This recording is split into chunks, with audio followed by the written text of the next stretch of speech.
Guy is a miserable orphan with zero future. Before getting kidnapped, he finds a cursed sword soaked in demonic blood. One touch, and boom, he's a filthy, overpowered demon lord with insane power and a bad at his side. A group of workers hired by a client is searching for a sword in an ancient cave. One worker asks the boss to confirm that they are in the right place, as all they have found so far are stones. He wonders if the sword is worth the trouble. The boss explains that the demon sword, Zeikogawen, is not just any sword, it is said to hold great power. Meanwhile, 2 helicopters are heading to the cave. Administrator Miura is eager to see the Zeikogawen and states that it is at the top of the hierarchy of legendary weapons, forged using the blood of 1,000 demons. Seiya warns Miura to be careful and not to become the 1001st demon. Back in the cave, the boss continues, saying that the Zult Giwin is likely around 2,000 years old, originating from the Roman era. He narrates a story about how long barbarians attacked a small village outside the Roman Empire without warning, destroying many lives. The village priest prayed to the gods for help, but the gods were silent. In desperation, they turned to a demon instead. They sacrificed a sheep and prayed fervently to the demon, who responded by sending a lone knight. The knight wielded the Zoltguin. The evil aura from the sword attacked the barbarians, and the battle ended in an instant. The villagers then offered their prayers of thanks to the knight, but the priests had forgotten they had prayed to a demon, not a god. The knight had not come to save the village, but to destroy all life, and so he did. The worker finds the story disturbing and asks if they are safe digging up something so dangerous. The boss reassures him that it is merely a legend. Another worker calls the boss to check out something they found. It's a grave. As they walk through it, they come across a cracked wall with lights shining through the cracks. When they break down the wall, they see a knight's armor with the Z-Soltgwin. The boss now realizes that the legends are true. Just then, the helicopters arrive, and Miura heads in with his team. The boss asks who they are, and Miura responds that they're with the Shoshidai and are in charge of various legendary weapons. He asks for the Zoltgewin. The boss refuses and tells his workers to attack. They begin shooting while he goes for the sword. Another worker informs the boss that they've been outnumbered. All his workers are down, and the squad goes in to find the boss. But from the shadows, the boss emerges with the Z-Solkuin, covered in blood. Miura finds it beautiful. The dark aura of the Z-Solkuin swallows him up, and Miura asks Seiya to retrieve the sword. Seiya attacks and eliminates the boss, taking the sword before they head back. Miura once again remarks that the sword is beautiful, but Seiya insists it looks horrifying to him. Miura claims he can see the faces of its victims on the blade, which is what makes it beautiful. Seiya then leaves to sleep while Miura remains, still staring at the sword. A squad attacks a ship in an attempt to seize the flamberge. They open fire on the wielder, who angrily uses the blade to burn them, eventually setting the ship ablaze. Meanwhile, at Shoshidai, the Zotsukuin calls to Miura, who rushes to it. Miura adores the sword and unlocks it. As he carries it, the sword possesses him, causing him to turn against the team that came to help. They shoot at him and only end up bruising his face and breaking his glasses. Once they finally run out of bullets, Miura kills all of them. Wakaba is seen reading a magazine. Her husband, Takashi, returns from work and asks about her health. He suggests they find out the baby's gender, but Wakaba reminds him they decided to keep it a surprise until the baby is born. Takashi says it makes it tough to get a present as he doesn't know what gender to buy for and always buys for both. At another house, a man goes to a sword in the room, stating that the sword, Shiryu, is crying out for blood. They prepare to perform a ritual to cleanse the sword of its evil aura. During the ritual, the men cut their palms and pour their blood onto Shiryu. However, when it is one man's turn, his blood completes the ritual,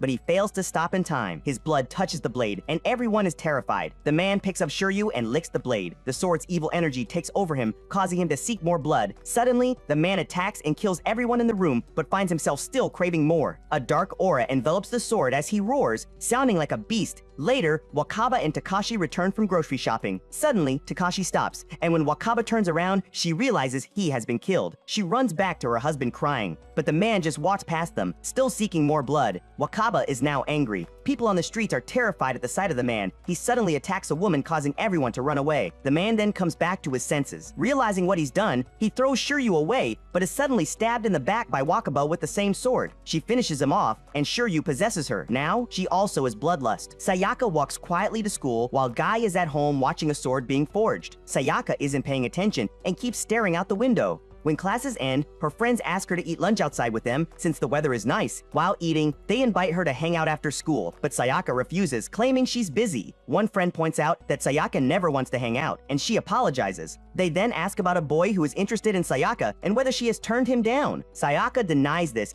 but mentions that she doesn't have time to spend with him. The discussion about Sayaka's love interest continues throughout lunch. After school, Sayaka takes the bus home and is greeted by Tatsumi, who was sent to run an errand. They walk home together and see Guy on the way. Sayaka calls out to him, but he ignores her. She decides to go after him, making Tatsumi feel jealous. At the Ogata house, Guy is busy working, and Sayaka thanks him for saving her and admits that she doesn't really know how to handle Tatsumi. Sayaka invites Guy to hang out with her, but he says he's busy. Sayaka tells him he doesn't know how to have fun, explaining that if he's too serious, he won't be able to make a good sword. Guy becomes upset and asks Sayaka to leave. She apologizes and playfully takes his knife, saying she'll only return it once he agrees to hang out with her. Gay grabs her hand, causing her to drop the sword. Tatsumi comes to Sayaka's rescue and throws Gay onto the floor, but Sayaka pleads on Gay's behalf, claiming it's her fault. Tatsumi blames Guy anyway, which Guy accepts, apologizing in turn. Tatsumi tells Guy that he doesn't look sincere, and Guy then glares up at Tatsumi, intimidating him. Master Amen interrupts them and asks what's going on. Tatsumi tries to explain, but Sayaka intervenes, saying they are just playing around. Amen informs them that the Shiryu has begun to cry once more, and they will perform the calming ritual the next day. He instructs Sayaka to purify herself for her role as a priestess, and then asks Zayai to follow him. Amen takes Guy to the grave of his mother in the woods and offers prayers, but Guy refuses to pray. Amen explains that he buried Guy's mother there so she could look over him with a clear view of the estate. He asks about Guy's future plans since he has completed his required education. Guy replies that he has no plans other than to become a swordsman. Amen had assumed he would say that and advises him to work harder to make his mother proud, but Guy mutters that she won't be proud. That night, Guy enters the Shiryu room and Tatsumi sees him. Guy murmurs to himself that Shiryu is his only mother. Meanwhile, an auction is taking place, and Miki is eating instead of participating. Hyoka scolds him through his earbud, urging him to focus since he's not there to eat. Miki tells her to relax, explaining he hasn't had a meal like that in a long time. While he enjoys himself, Marcus approaches and compliments his fragrance. They start to bond, and Marcus notes that Miki isn't participating in the auction. Miki reveals that he's there for something else, and Marcus says he is too. Miki accidentally agrees to bid on a statue, and Kyoka to remind him that the money would come from his pocket money. The auction is concluded, and the items for the next auction are in another room, and the attendees are told to have a look at them at their convenience. They move to the next room, and Miki spots the Azoth, the true reason he's there. With his eyes, Kyoka sees the sword, and Miki sees a demon laughing within it. Marcus, also interested in the sword, engages Miki in a conversation about the tale of Paracelsus and the devil. Marcus shares that in the 16th century, Paracelsus made a contract with the devil to master the art's alchemy in exchange for his soul. With the devil's knowledge, he completed the Philosopher's Stone but broke the contract. Miki agrees that would surely anger the devil. However, Marcus tells him that Paracelsus was victorious. He sealed the devil within the Philosopher's Stone, which he placed on a sword, the Azoth sword. In a car with his butler, Marcus confirms that the Azoth is real this time, claiming he has heard the devil's laughter. While Guy and Sayaka are doing chores, Tatsumi reports to Eamon that Guy was with the Shiryu and kept staring at it throughout the night. But Eamon knows this. Tatsumi reminds him that no one is supposed to touch or even look at the Shiryu. Amon explains that it's because it is dangerous for those who do, but he adds that if it does no harm, it is of no concern. Tatsumi then asks if Guy is special, and Amon tells him that when he found Guy, he was tightly holding the Shiryu as if it was keeping him alive. Amon says he believes that the Shiryu seeks Guy too, and that is why they need Guy's blood to calm it. Amon also points out that Guy's eyes are always fixed on the sword, indicating that he lives with death. He suggests that Guy may have reached a state he longs for but cannot achieve. It is now time for the calming ritual, and everyone except Amon puts on blindfolds. Guy approaches Amon, who calls for Sayaka to enter. Sayaka begins making incantations while looking directly at the Shiryu. She goes straight to Guy, who cuts his palm and pours his blood onto the Shiryu. However, Tatsumi, who doesn't want Guy to be the chosen one, removes his blindfold. The sword reacts immediately, possessing Sayaka, who then attempts to strike Tatsumi. Guy jumps in to save Tatsumi, but in the process, Sayaka ends up cutting Guy's hand. Guy is still in severe pain after being treated. Eamon explains to Sayaka that Guy is feeling the pain of his lost arm, a suffering that cannot be cured. Sayaka still has no idea of what happened during the ritual, and Eamon tells her it was just an accident and not her concern. When Eamon leaves, Sayaka tries to comfort Guy, but he pushes her away and heads to his mother's grave. In anger, Guy stabs the grave, shouting that he'll kill her. Sayaka and Eamon find him, and Guy suddenly passes out. Eamon tells the Shiryu that it is Guy's protector, so it should merge with him and defend him. Eamon then begins refining the blade. Meanwhile, at the auction house, the Azoth sword is being auctioned. Marcus and Mickey place bids, with Mickey raising the bid until Marcus can't keep up. The winning bid goes to Mickey, and the sword is sold to him. He then informs Kyoka that he is heading back to Shoshidai, having completed his mission. On his way back, Mickey encounters Marcus in his path. Mickey knows Marcus wants the Azoth and warns him that it is dangerous and not meant for amateurs. Marcus knows this and says that is the reason he needs it. He asks Mickey to sell it to him for a fair price, or his men will take it by force. Mickey informs him that this will not work, regardless of how strong they are. Meanwhile, Miura watches from the shadows. Mikey effortlessly defeats Marcus's men, surprising him. Just as he begins to leave, Miura blocks his path. Kyoka recognizes Miura, and so does Miki. Miura tells Miki that he called for him, and he answered. He pulls out the Zusoltgawen, and Kyoka warns Miki to leave immediately, explaining that he cannot defeat the Zusoltgawen alone. Miki refuses and summons his sword, the Falgon. Suddenly,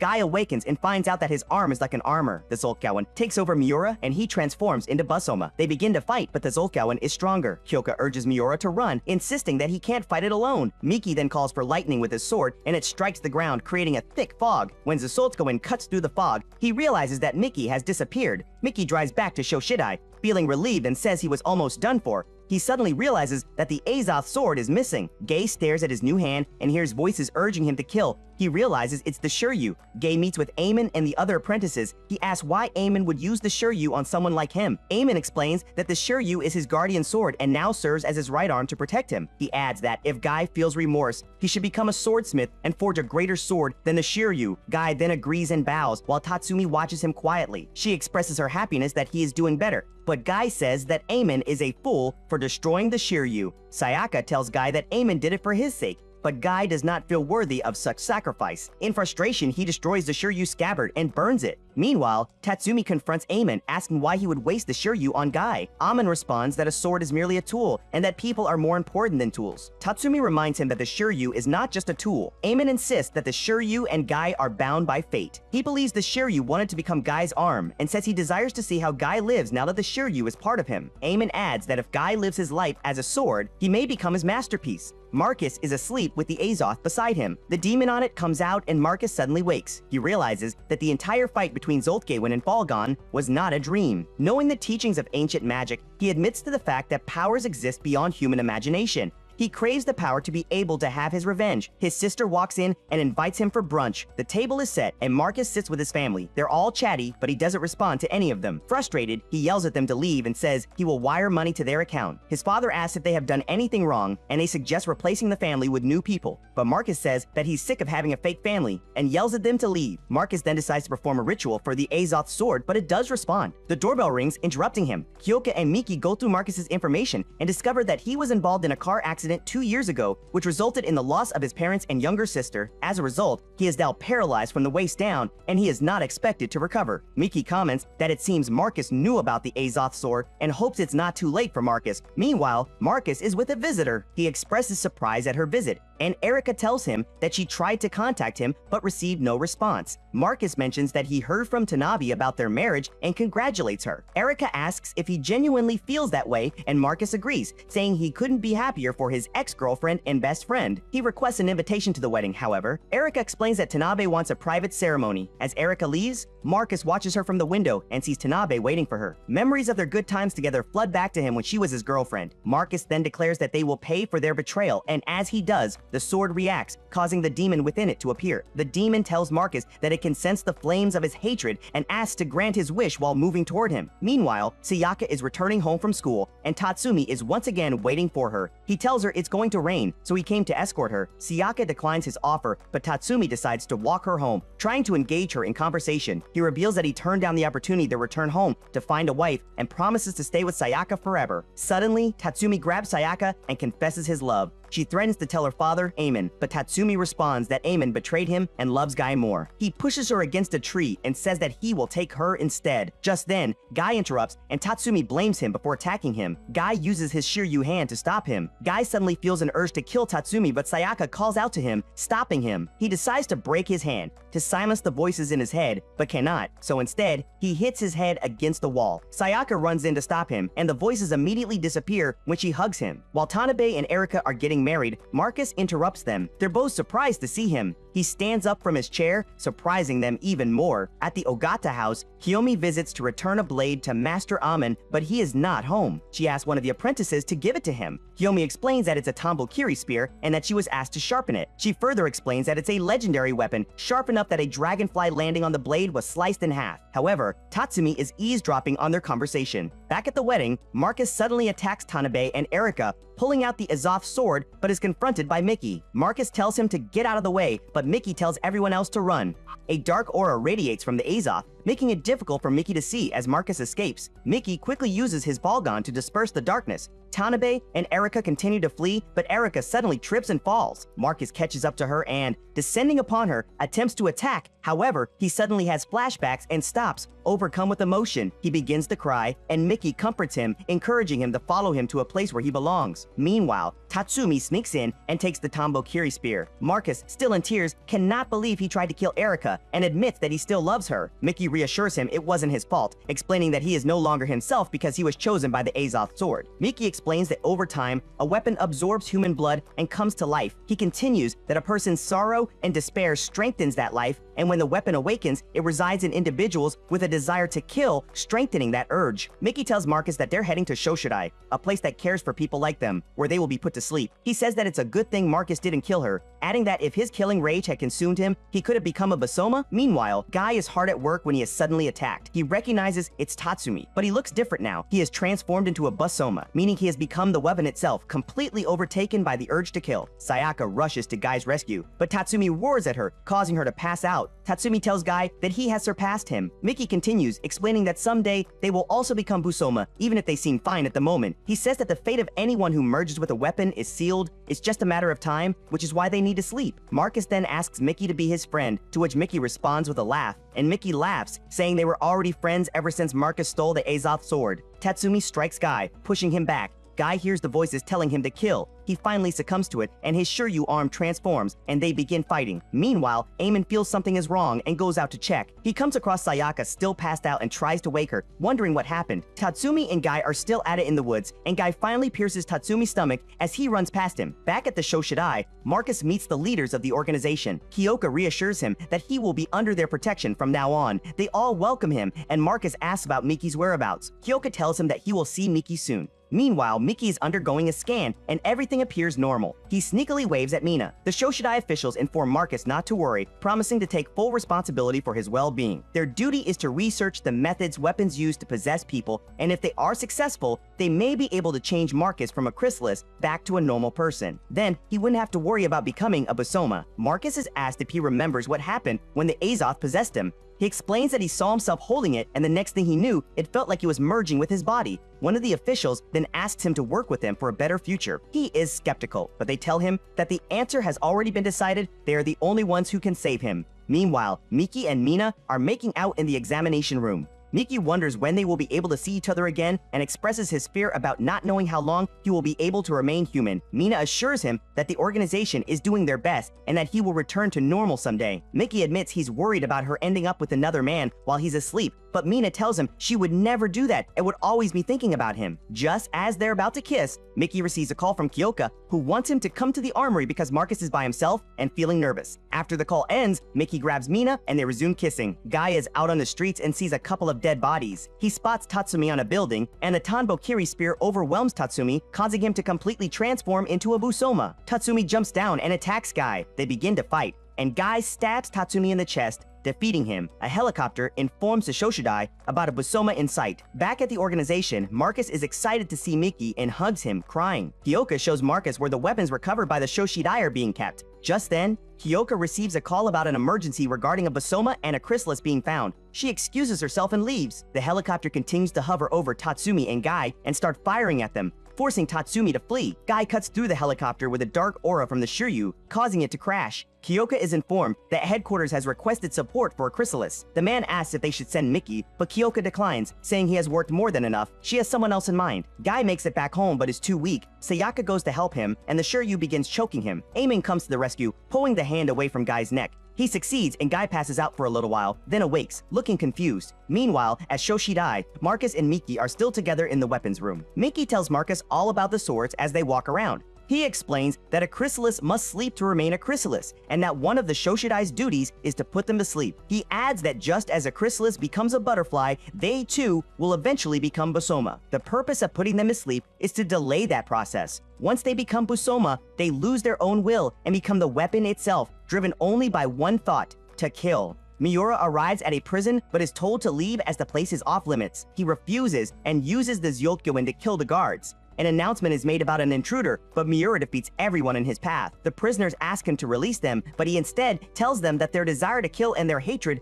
feeds him. He casts a dark aura from the Zed Solkewin into the prisoners, becoming more powerful. Mickey and Marcus are placed into capsules, and the cold sleep is initiated, while Seiya is released. At the Ogata house, Sayaka is looking for Guy. An apprentice also tells her that he hasn't seen Tatsumi. Meanwhile, Tatsumi is in hiding as his wounds still hurt. He sees a dog, kills it, and then kills the owner who comes searching for it. Sayaka continues searching the house for Guy. She hears a sound coming from a room and sees Guy peeping from the wardrobe. When she opens the door, Guy shuts it again. Sayaka forces it open, causing Guy to fall over, but he crawls back under the blanket. When Sayaka scolds him and drags the blanket away, Guy ignores her and runs off. He heads to the pond to play, but when a butterfly lands on his hand, he unintentionally cuts off its wings with his gaze. Sayaka, confused by the whole situation, tells Amon that Guy is acting weird, and Guy runs off again. Seiya awakens, and Kyoka informs him that he has been asleep for 16 years. She introduces herself as the administrator, but Seiya remembers Miura as the administrator and asks if Miura got promoted. Kyoka tells him he doesn't need to know about that right now, as she has a job for him. Seiya realizes it must be important if she woke him for it. Amon and Sayaka find Guy and realize that he has reverted back to being a baby. Amon assumes that Guy fears Shiryu's power, and by reverting to a baby, he's escaping from it. Seiya takes a nice shower and prepares for the mission. Seiya's core Alma is a chakram, a weapon of Vishnu, the highest god since creation. Seiya sets out on his mission, and despite it being Kyoka's first mission with him, she feels confident because she has heard much about the chakram and Seiya's fighting abilities. Kyoka narrates a tale of a country that angered the gods. A messenger of the gods, wielding a circle of light, came to punish the king and his people. The light burned everything to ash. The ring of light used by the messenger is the chakram, which was left behind and worshipped as a weapon of the gods before being sealed away. Kyoka also mentions that Seiya, the wielder of the chakram, is the Shoshidai's ultimate chrysalis. Meanwhile, Sayaka brings dinner for Guy, only to find that he is missing. She eventually meets Guy at his mother's grave.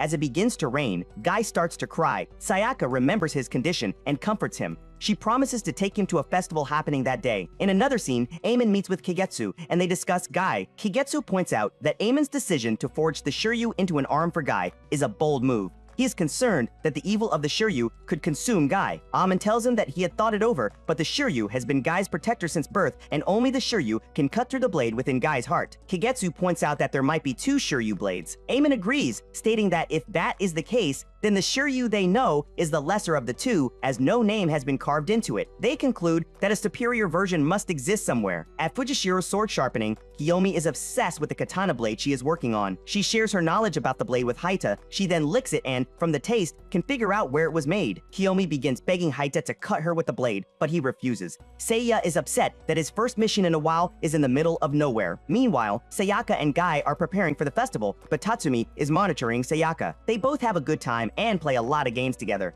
Haita brings in a sword from a new customer, and Kiyomi opens it. The aura is strong, and Kiyomi figures it's the Shiryu, but she knows that Amon destroyed his. She proceeds to sharpen it, but it suddenly produces a deafening sound. Kiyomi tries to be focused, but an eyeball grows from the sword, and Kiyomi gets possessed. She gets the urge to kill, and suddenly attacks Haita, who dodges all her attacks. Kiyomi comes back to herself and orders Haita to leave and not return until she says it's okay. She continues sharpening, while the Shiryu still seeks more blood. Kiyomi has to cut herself and pour the blood on the Shiryu to continue sharpening. While Zuso Gewin plays the piano, he's confronted by Flamberge, who seeks revenge. Zuso Gewin tells him that he's never lost a battle, but Flamberge has lost to him once. They transform and begin fighting, but unknown to them, they're being watched by Grimm's and Arnie's. Arnie's comments that the Zolkehen has killed a lot of Busoma, and Grimm's adds that he has trained quite well. He says that humanity is nearing death and the era of Busoma is near. Zolkehenwin defeats Flamberge. After the festival, Sayaka takes Guy to pray. She asks the gods to watch over him and help him return to his former self.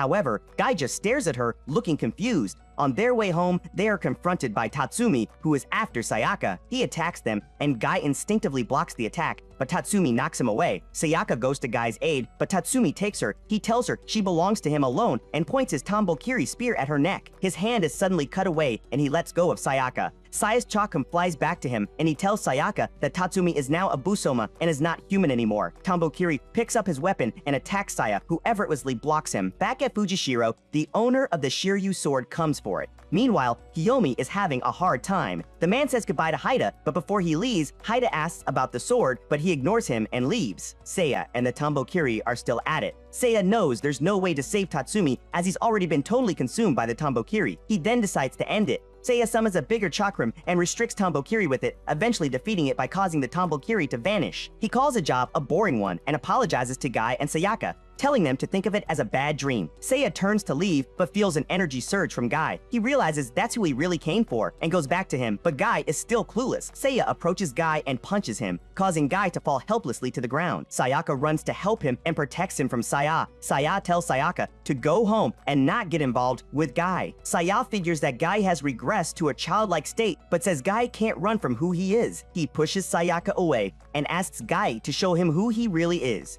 Kigetsu interrupts Saya, asking to confirm he's from Shoshidai. As the ruckus dies down, Kigetsu asks what Saya plans to do with Guy. Seiya mentions Guy's fate depends on him, adding that if he can control himself, then he'll be taken to Shoshidai. Otherwise, he'll kill him, and Sayaka strongly protests against that last bit. He questions how Kigetsu knows about Shoshidai. According to Kigetsu, as one grows old, one forms all sorts of relationships, not just with the Shoshidai, but also with Gabi. Saya tells him that the Gabis are not worth mentioning and they're just playing a child's game. Soin from Gabi arrives and interrupts him. He tells Saya that the Shoshidai uses evil to fight evil. Kigetsu introduces Soin and says that he has been residing there to track down Busoma. Saya mocks Soin, saying he hates when Gabi plays soldiers as they're merely human, and fighting Busoma is a difficult task for him. Soin tells him that in the end, Saya would also become Busoma, saying maybe he should just kill Saya there. Sayaka tells Kagetsu to stop them, but he refuses, saying that they won't be satisfied unless they fight. Adds that it's not often you see a Gabi and Shoshidai fight. Kagetsu is eager to see them fight. Soin attacks first and Saya blocks it. He then decides to use his chakram as he didn't think Soin would be a match for him. Soin is amazed by Saya's powers.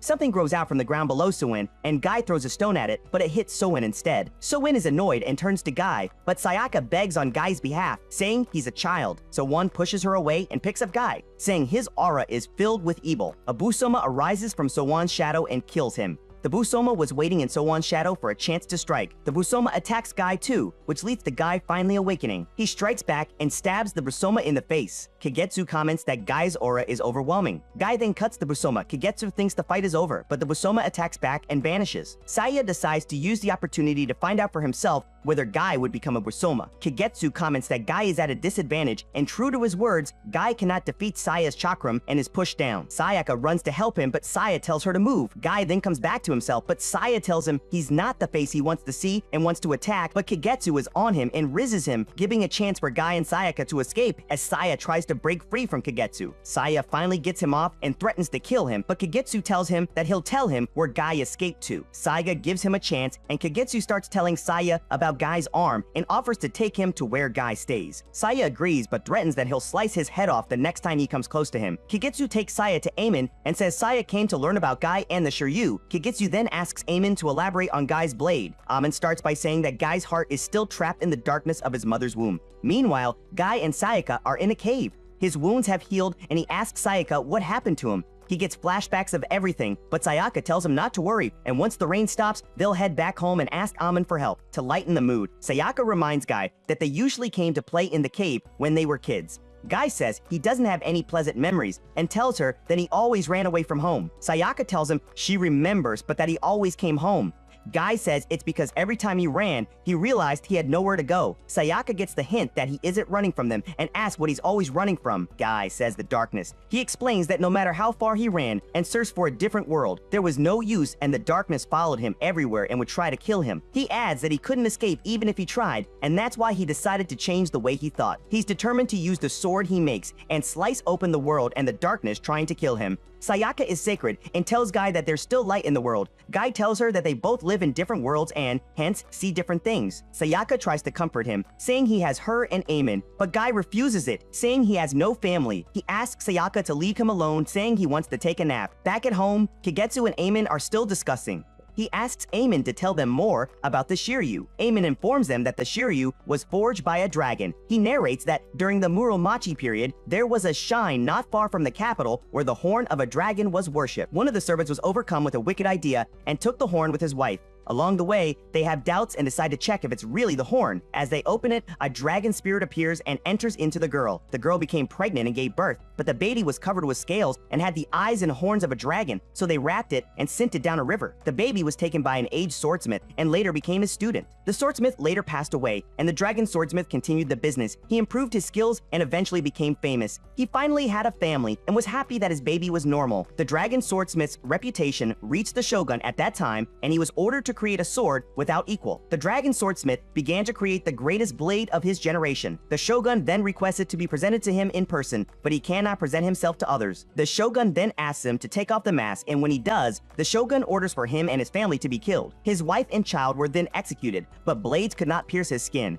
His life energy was beyond human understanding, and no method of execution could harm him. In the end, they gave up and settled on throwing him into the sea many leagues away. He questions his life and then determines to leave his wrath upon the world. He begins working tirelessly day and night, and with the lesser of the swords, he slew himself. He also sends the blade to destroy the shogun. After that, the two Shiryu went missing, but it's said that sometimes the shadow of Shiryu can be seen when important or powerful people are slain. Kigetsu comments that the story is a sad one and says it explains Shiryu's murderous rage. Seiya is crying and says the part where the wife and child were murdered was so sad. Kigetsu realizes Seiya is tender-hearted and hands him a tissue. Eamon tells him that he can sense Seiya is the same as Guy. They're chased by darkness. Eamon asks Seiya who he is, but Seiya refuses to tell him. He says he's only interested in Guy and will stay until he gets back. Morning comes and Guy finally arrives, and Kigetsu questions if he'd like to go to a different world. He tells him that. He tells him everything he needs to know about the Shoshidai. Sayaka is against the idea, and Guy looks at Amon fit confirmation. Amon tells him that it's his decision, and he's old enough to leave, but advises that it may be best for Guy to go with Saya. Sayaka protests, and Kagetsu tells her that Saya is not a bad guy. He adds that Guy is a sword yet to be fully forged, and he can't wait to see what kind of sword he becomes. Guy finally decides to go with Seiya. Guy and Seiya continue their journey down a road. Seiya's driving is reckless, and his excuse when Guy complains is that he hasn't driven in 16 years. Seiya mentions that before going to Shoshidai, he has somewhere to go and that Guy would be joining him. They arrive at an elderly lady's place sooner.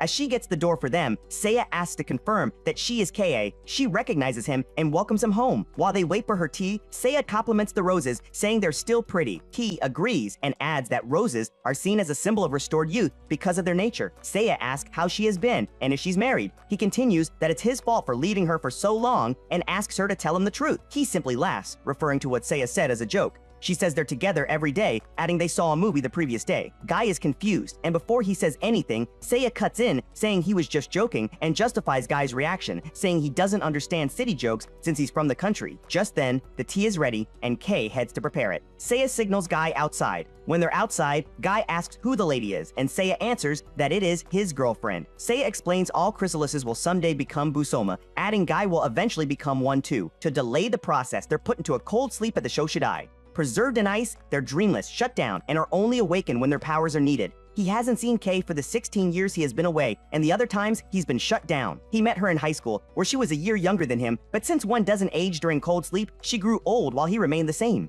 In all these, he never questioned, and he suspects she knew she couldn't. The rules are to keep Shoshidai a secret from civilians. Seiya adds that although most people would have given up, he has always waited for him. With a complete change of tone, he asks Gay away to give them some space, and Gay reluctantly leaves. Arriving back at the house, Seiya explains to Kay that Guy left to give them their privacy. Guy is walking down the streets of the city when he comes across a signpost. It has Sword Souls written on it, and this piques Guy's interest. Sword Souls is a versus fighting game, as the commentator says in the arena. They're down to their final match, a challenger versus the defending champion Midoriko, an idol. The match begins, and Midoriko is outplaying her challenger. When Guy finds out it's just a game, he tries to go out, but the crowd is too wild and he's trapped. Midoriko finally delivers the winning attack, and the match is ended. She basks in the praises she is receiving. Seiya is having a dance with Kay back at her house. The song brings back good memories, and they reminisce in them. As they dance, Kei accidentally hurts her leg. Seiya rushes to help her, and she assures she's fine. He notices her toenail polish has faded and later helps her paint them.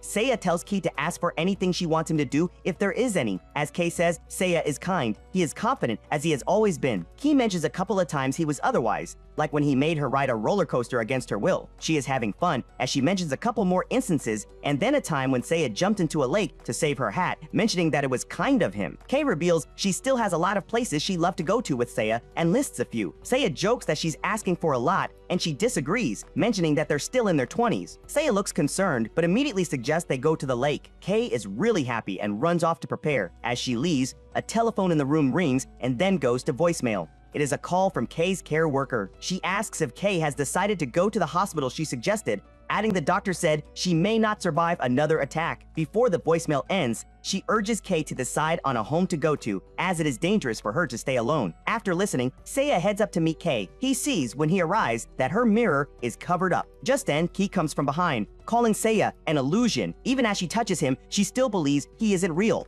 But that doesn't matter to Kei. Midoriko is tired and relaxes in her quarters. She becomes irritated when the errand she sent is not carried out properly. She complains about her boredom and that there is no point in being alive, and then leaves for the restroom. While in the restroom, she encounters her opponent and is startled. He apologizes for the scare and mentions he wanted to speak with her. He shares that a year ago, he was feeling suicidal due to some issues at work. However, seeing her smile made a difference for him. He felt that if a girl could smile so brightly, then perhaps the world wasn't as bad as he thought. He says he no longer feels depressed, has found a new job, and thanks her for it, calling her an angel. After staring quietly at him for a while, Midoriko speaks, expressing her disgust at the fact that people always tell her the same thing. She's sick of names like that, which she frequently hears, and asks if he has nothing else. She is being mean, and as she leaves, she calls him a bore. He stays down, sobbing. Flamebird, the flame sword, stumbles through an alley with its injured host from the encounter with Z-Solt Gawin. It seeks a new body. Midoriko is being interviewed. She is asked what the secret to her power is, and she coldly replies she doesn't have any. She mentions it's boring, and ripping them apart makes her feel a little better. Heading back home, Midoriko meets her opponent again on her way. He asks what is making her depressed and offers to help. As she helped him, Midoriko quickly attacks him, bashing him with her back multiple times. She is enjoying this and tells him to die, among other things. As if being possessed, he suddenly fights back, beating her into a pulp. He keeps on repeating his desire to save her as he countlessly slams her against the wall. Just then, the flame sword emerges from its old body and heads to the scene. As it lands, it urges Midoriko to take it up, promising to make her something more than human. When she finally takes it up and it possesses her, she speedily cuts down her opponent to bits. He runs happily along the lake, while Seiya worries, reminding her to be careful not to fall. She reassures him that she's fine and calls him a worry word. She's having so much fun and even asks Seiya to chase her, which he advises against but is forced to. For a moment, Seiya sees the young Kei. Just before his fear comes true and she falls, she stares into the water in front of her, and when her delusion of being young clears, it's just old her. In denial of who that was, she has an attack, and Seiya hurries to help. He wants to take Kei to a hospital, but she pleads that he take her home. Midoriko terrorizes the city with the power of the flame sword. Guy hurries to the scene and transforms after being affected by an attack by the flame sword. The Kyoka watches from Shoshidai. Seeing it is Flamebird the flame sword. She requests for Seiya, but is told he isn't available. Midoriko notices Guy and refers to him as a mini-boss just before they begin fighting. She seems to have the upper hand and Guy is getting exhausted. At Kei's house, after preparing, Seiya suggests they go to the hospital now, but Kei disapproves. She asks him to open her closet, and he is surprised when he does. There's a beautiful dress there, and she says she has been waiting for his proposal. Seiya sees she's been waiting for a long time and quickly does. She is really happy and asks Seiya to help her put the dress on. When she has it on, she thanks Seiya just before the pain intensifies. Seiya hurries to her aid and helps her to the bed. Kei reveals she thought Seiya was an illusion, but admits she was wrong and that he's real. Seiya opens up about a question he has always had, asking if Kei was happy after she met him or if he ruined her life. Kei replies saying she doesn't even want to think about life without him. Seiya once again sees young Kei. With a goodbye kiss, she passes on. Kyoka asks for any other available chrysalises in the absence of Seiya, but just then, he replies saying he'll go.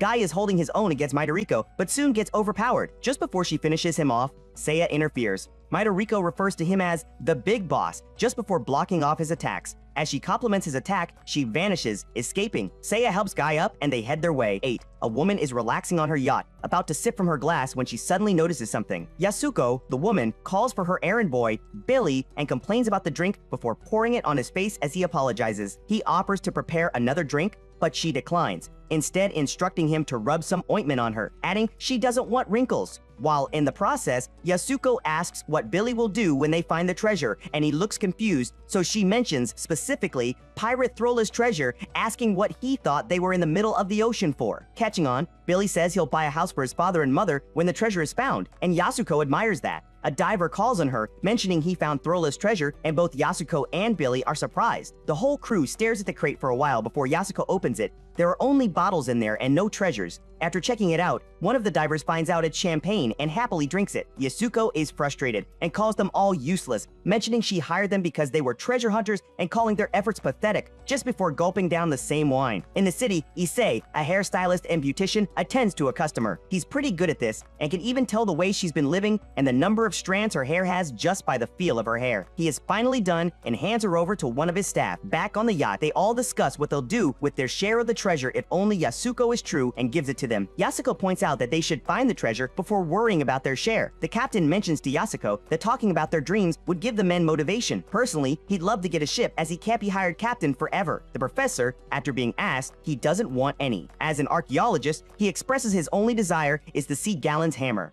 Yasuko is curious, and the professor explains it's a legendary weapon pirate Throla allegedly possessed. He mentions its existence dates back to ancient Greece. They are curious and want to know more. In those days, combat tournaments were held twice a year before the king, attracting many who risked their lives for honor and wealth. Winners were rumored to possess swords forged by a blacksmith named Galen. One day, a knight who had won with Galen's sword killed him to keep the weapons exclusive. Galen's son wept for 3 days until urged by a voice from his father's hammer to seek revenge. Using the hammer, he entered the tournament, defeated the knight, and won by destroying the swords of his opponents. However, at the celebratory feast, the king poisoned him, fearing the hammer's power. The hammer got stained with blood and poison. The king seized the hammer, but his reign soon crumbled, as it was believed the hammer poisoned him, leading to the demise of his family. While others are frightened by the story, Yasuko dismisses it, referring to Galen's hammer as scrap metal. She's all about finding the treasure. When asked about her dream, she expresses her desire to live a fun and easy life. She reveals that she has been married 5 times, all of her husbands are deceased, and her inheritance is running out. Yasuko emphasizes that she is risking everything she has on this treasure hunt, insisting that they must find the treasure the following day. Issei models for some camera shot. After getting reports on how good the sales from their previous article were, he gets interviewed for another, but more personal one. When asked what type of girl he likes and dislikes, he mentions he likes a girl who isn't bald and dislikes one who is. After being asked, he mentions his motivation to continue being a stylist is that he's looking for the girl with the most beautiful hair in the world. The interviewer asks what he'll do when he finds her, and he replies he'll kill her with his own hands. He breaks the quick tension by calling it a joke, saying he'd fall in love and might even propose to the girl on the spot. Issei drives, saying in his mind it wasn't a joke. If he eventually finds the girl with the most beautiful hair in the world, he'll kill her. He vows never to forgive her. She murdered his sister and he would never forget that hair. The next day, as Billy is cleaning up, he gets alerted by one of the hunters who says he has found the treasure. Yasuko is so overjoyed on seeing this that she stuffs her mouth with the gold like a fat goblin. As they sit amidst the treasure, they remind Yasuko of their share. She gives them her word, as she claims she's a generous person. The captain mentions he hasn't seen Galen's hammer, but the professor says he's sure it's in the area. Just then, they notice one of the hunters, Dick, is missing. Yasuko suspects he's probably drunk, but says she'll go check on her way to the restroom. When she sees him at first, she thinks he's passed out, but she soon realizes he's dead. Issei gets notified he has a new customer, and he's on it. He welcomes the customer and is about to get on to business. On holding the hair, he realizes it's the one he's been looking for. She asks what the problem is, but he replies, there's none. He is certain it is her and can't forget the fact that she killed his sister. She then says to Issei that they are connected. He's curious, but she asks him not to worry about it and work. As he makes her hair, she tells him he'll soon acquire a legendary sword, which further confuses Issei. She mentions the sword's name is Nebistigma, adding it's a sword in which a snow fairy dwells. She continues that its origin is from a long time ago when 2 country bumpkins fell in love with a snow fairy. The 2 men fought each other for her love. The loser, just before dying, reached out and asked the fairy for a final wish, to hold him as he died. She granted his wish, but just then, he ripped out his rib and killed her with it. He would rather kill her than let someone else have her. The rib that killed her became Nebistigma. Issei doesn't seem like he cares much about that. He is finished with the hair, and she likes it. Everyone on the yacht is freaking out. They all suspect each other, as they believe the killer wants all the treasure. They notice the professor is with them, and the surviving hunter heads on to go check by himself as he doesn't trust them. They hear a scream and hurry to help. Yasuko gets separated from the others and wanders around, searching for them. She finds the hunter dead, and then the captain. She's afraid she trembles. Just then, the professor chokes her with a rope from behind. It was him all along. He apologizes, stating that now he has seen the treasures, he wants it all for himself. Billy attacks him from behind, freeing Yasuko. She's relieved and thanks Billy, promising to give him anything he wants. Billy, to her surprise, reveals he's grateful to the professor for killing the others and tells Yasuko she's going to die. She struggles to dodge and hold off his knife but gets thrown off into the ocean in the process. As she drowns, she longs to leave, expressing she refuses to die. Then, she hears a voice telling her not to be afraid. It's from Galen's hammer below the ocean. It promises to grant her power and urges her to take it. As the lady with the most beautiful hair walks, she notices she's being followed and asks that the person come out. It is Issei, and she claims she knew it. He asks why she killed his sister, and she says she doesn't need a reason to kill someone. She adds if she had to give one, it would be because she is a weapon. Issei is enraged. He calls her a psycho killer and aims to attack. As she shoots her, to his surprise, she heals quickly. Issei asks if she's a monster, and she explains 2 weapons dwell in her body and says she'll give him one. Freaked out by what he's seeing, Issei continues to fire at her, but it's meaningless. She reminds him she said the sword will dwell in him and then puts Nabastigma in Issei as he screams. Before leaving, she mentions he'll become a Busoma someday and then he'll disappear. Issei is agitated and screams in frustration. Back on the yacht, Billy makes arrangements for his rescue. He sees a ship pass and calls for help. Just as he's calling for help, Yasuko emerges from the water with Galen's hammer. She wastes no time before lunging at him. Long ago, there lived a young man named Kanata, the offspring of a human father and a fairy mother, born with knowledge and strength beyond humans. Kanata's mother gave him Halbert, an ancient weapon from the fairy world when he was 18. According to her, when used for justice, Halbert grants its bearer power, but if used for evil, it brings its bearer great disaster. Kanata went into the battlefield and followed his mother's words, using Halbert only for justice as he defeated 100 enemies single-handedly for the safety of the village and became a hero. But when he returned to the village, he found that his lover married someone else in his absence. Filled with rage out of being betrayed and jealousy, he killed the couple with Halbert. It turned crimson and began attacking the innocent. He killed the villagers and finally his parents, as if being controlled by Halbert. Halbert continued its slaughter until Kanata died of exhaustion. Hyuka, who was narrating this, mentions that Seiya and Marcus are to bring the weapon to her. Their target is Sekiya, the real estate company. They received information that the CEO, Shuntaro Sekiya, recently bought the weapon. She mentions Agent Mina has already infiltrated the organization as his secretary since Mr. Sekiya is ill and needs a secretary with nursing skills. Naoki is concerned, but soon gets into the act.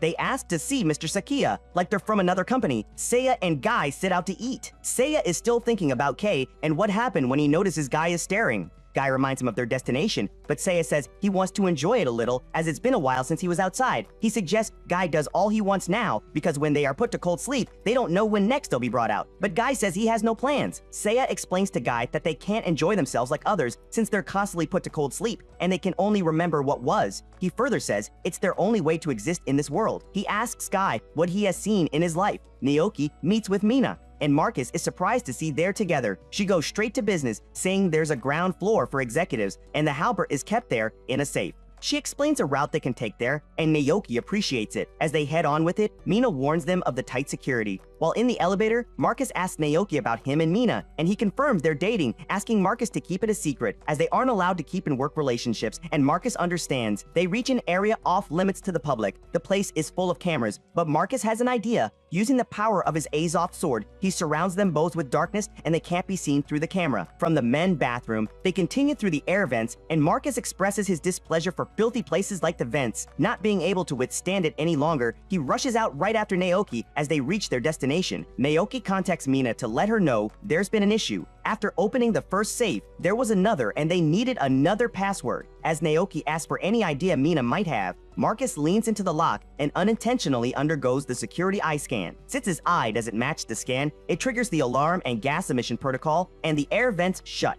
trapping them there. As Marcus apologizes, Naoki explains the situation to Mina and asks her to find clues for the password. While she's on it, Marcus tries cutting down the safe, but it doesn't work, and so their escape is fully dependent on Mina. Mina keeps on searching for clues for the password, but just then, Mr. Sekiya arrives. He asks what she's doing, and she lies that she wants to confirm his medicines are stocked. Reporting that they're all stocked and she needs to get the one that isn't, she tries to leave. Mr. Sekiya grabs her, stopping her from escaping, and mentions she can't fool him. He knows what she's after and stresses betrayal is unforgivable while revealing he has possession of the weapon. Mina quickly alerts Naoki that Halbert isn't in the safe and that Mr. Sekiya knows about the plan. Naoki is worried about Mina, but also is in trouble as Mr. Sekiya's men close in on them. Mr. Sekiya takes out his weapon and begins his attack on Mina. As Mr. Sakia's men arrive, they don't see anyone. Naoki and Marcus had busted out through the vents. Mr. Sakaya continues attacking Mina, but fortunately, Naoki gets there before he finishes her off. Naoki and Marcus attack, and Mr. Sakaya pushes Mina to them as a distraction. He strikes, but Naoki moves Mina out of the way, and the blade gets his shoulder. Naoki stops him from pulling his blade out, giving Marcus a chance to deliver a killing strike on Mr. Sakaya. As Mr. Sakaya dies, Halbert starts speaking and mentions it lives on, although its host dies.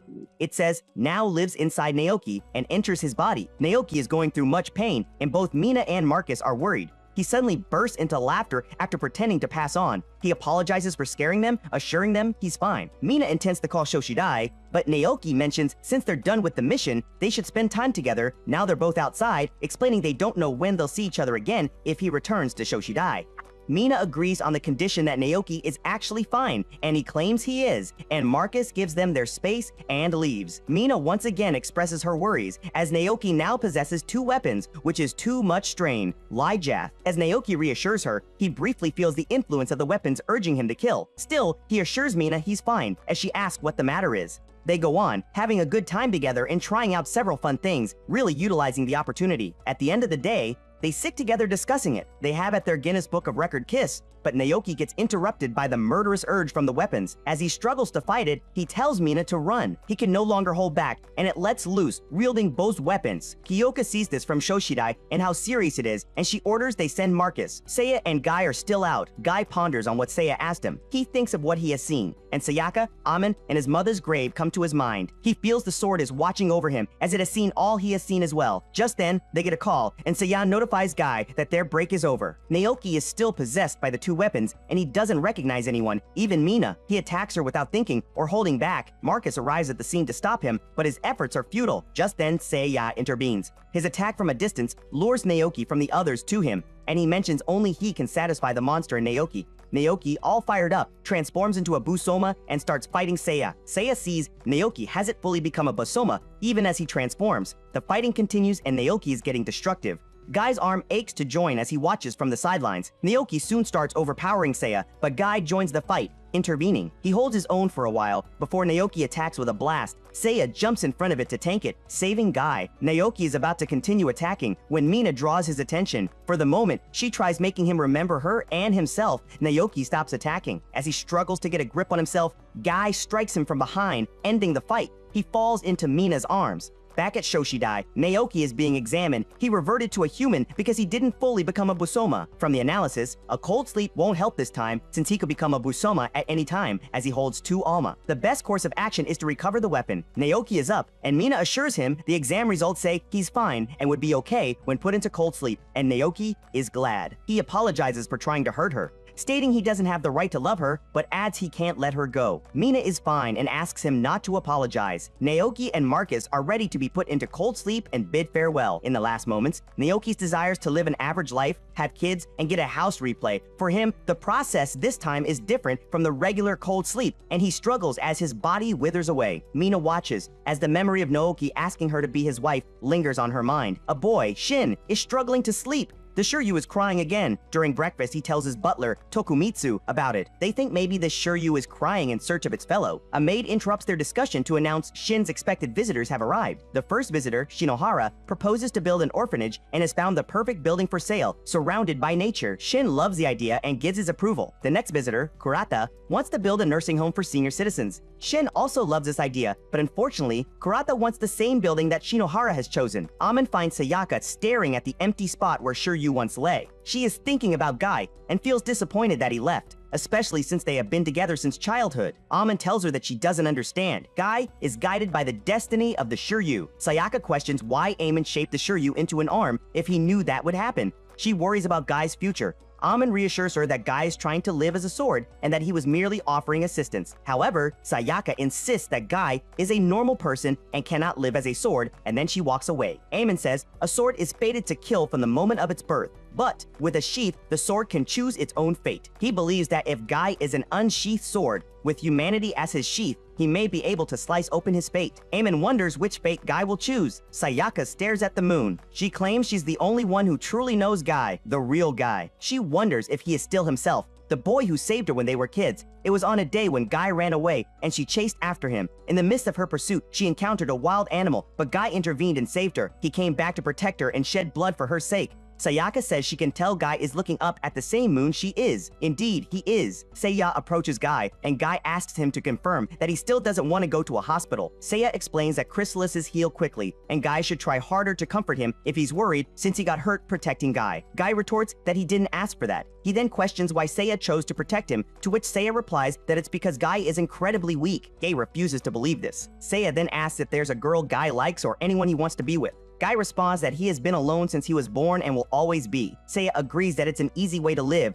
but he adds that only a child thinks it's their problem if they live or die. He explains that Guy has nothing to protect and no one to love, which makes him unable to protect himself. This is why he is weak. Meanwhile, Shin and the others go to check out a building. Shinohara and Kurata begin to argue about which plan to is better. Shin admires the view and starts drawing. He sketches a child and an elderly man, which gives him an idea. He suggests combining a retirement home with an orphanage. The elderly could give the kids plenty of attention, and the orphans could be like grandkids to them, but both Shinohara and Kurata agree with the idea, and Tokumitsu commends Shin for his creativity. Shin believes that sometimes combining two opposites is what opens the way. At school, Sayaka's friends notice that she has been gloomy lately. Sayaka apologizes and denies being gloomy. One of the girls suggests they go somewhere to take whatever it is off her mind. She suggests a famous cake shop and the other girls agree. To their surprise, Sayaka agrees as well. Kazuma visits Mr. Kagetsu to discuss Scion, but first apologizes for the trouble they caused. Kagetsu assures him not to worry about it, as dealing with the dead is his specialty and he gave Scion a proper burial. Kazuma expresses disappointment that Scion failed to notice the Busoma lurking in his shadow, noting that there is still much for them to learn. He then asks what happened to the Busoma, to which Kagetsu replies that it disappeared after fighting Guy. Kazuma learns that Guy is a chrysalis, referring to them as impure beings that will someday become Busoma. Kagetsu warns him not to speak like that, reminding him that both the Shoshidai and Gabi wish to defeat the Busoma, suggesting that they should work together. Kazuma defends the Gabi by stating that they do not use weapons, they only use the bodies given to them by God, making them different from the Shoshidai. Kagetsu counters that not everyone can be like Lady Himiko, but Kazuma insists that is why they endure harsh training every day. He argues that weapons are made to kill men, so those who wield them are damned. Meanwhile, Seiya praises Guy for the meat he prepared. However, he notices there are no chives and asks Guy to go buy some. Guy refuses, leading to a little argument. Guy questions Seiya about why he joined the Shoshidai if he doesn't like it there, and Seiya replies that he joined to survive. He explains that they will someday become Busoma, and that going into cold sleep at the Shoshidai can delay that transformation. Guy then asks why Seiya fears becoming a Busoma. Seiya explains that as a Busoma, you cease to be yourself, which is a natural fear. Guy doesn't understand why he fears losing himself, and Seiya reminds him that's why he's weak. Seiya recounts a mission he had with his comrades. During the mission, a grenade was thrown at them, severely wounding them. As Seiya lay dying with more enemies approaching, he saw a light ring that asked him to take its hand if he wanted to survive. He did, and it immediately possessed him, urging him to kill everyone if he wished to live. Seiya killed the enemies and nearly killed his comrades too, but a picture fell from his pocket. It was a picture of him and Kei, and the memories helped him regain control of himself. Seiya advises Guy not to let the weapon use him. He says he should wield it for the one he loves and wishes to protect. However, he adds that Guy lacks that motivation, which makes him weak. He then once again asks Guy to go get the chives. Sayaka's friends are enjoying themselves, but she's absent-minded. Meanwhile, Tokumitsu is driving Shin home when Shin notices a girl asking passersby to sign a petition. Curious, he asks what the petition is about. Sayaka and her friends are done and part ways. As Sayaka walks along, Shin suddenly approaches her, asking if she would sign the petition. It's a campaign against the construction of a condo building in Izumi Park. Sayaka signs it and continues on her way. Shortly after, she encounters two boys who ask her to hang out. She tries to ignore them, but they persist and start becoming aggressive. Shin steps in, urging them to stop and instead sign the petition. This angers one of the boys, who punches Shin in the gut. Upset, Shin declares that violence is the dumbest act in the world. It solves nothing and only leads to more violence. The boy shuts him up by punching him again. Shin regains consciousness, finding himself lying by the roadside with Sayaka beside him. She apologizes for the situation, but Shin assures her it's not her fault. The boys walk away, thinking about weird Shin. As they go, they spot Midoriko and continue their perversion. They approach her, asking to have some fun. Midoriko accepts their invitation and begins to lift her blouse. They get excited, but she pulls out a sword and slashes one of them. Guy is on his way to buy chives. Shin and Sayaka see one of the boy running back in horror, asking for help. However, Midoriko catches up to him and finishes him off. She wants to attack Shin and Sayaka as well, but is interrupted by Guy, who steps in to stop her. Shin recognizes the Shiryu. Meanwhile, Seiya is waiting for Guy, wondering where he went shopping. He turns around and sees Miura, who informs him of its new identity as Zisulkyuin. Seiya is surprised to see Miura as Zisulkyuin and acknowledges that Miura has done a lot for him. To repay him, Seiya vows to give Miura a peaceful rest at his own hand. Miura replies that Seiya will soon find peace as well before disappearing. At that moment, Seiya gets closer to becoming a Busoma. Shin hears the voice of Shiryu and asks who Guy is. Before Guy can answer, Midoriko declares herself the heroine and attacks Guy again. She thinks she has seen him before, but brushes it off and says she'll kill him, calling herself the strongest. Gay's hand transforms and he effortlessly dodges her attacks and then strikes her. Midoriko realizes that he's leveled up and runs away. Sayaka is worried when she sees Gay's wound. He says it's nothing. She tries to take him home, but he refuses, saying he's got nowhere to go home to. He asks her to stay away, that he's fine being alone. Sayaka is sad. The next day in school, Sayaka is absent-minded until the teacher announces there's a new student. It's Shin. At Shoshidai, Mina is undergoing a procedure where a mask is created to change her appearance to resemble Erika. Toyoka informs her that she has been reborn as Aya Tagaki and will be in charge of Marcus. Marcus is released from cold sleep and taken for examination. They find no issues with the core Alma and are amazed by the healing power of the chrysalises. After Marcus gets dressed, he meets Aya. He mistakes her for Erika and questions what she is doing there, but Aya corrects him, explaining that she is his counselor, Aya. Marcus is surprised and apologizes for the confusion.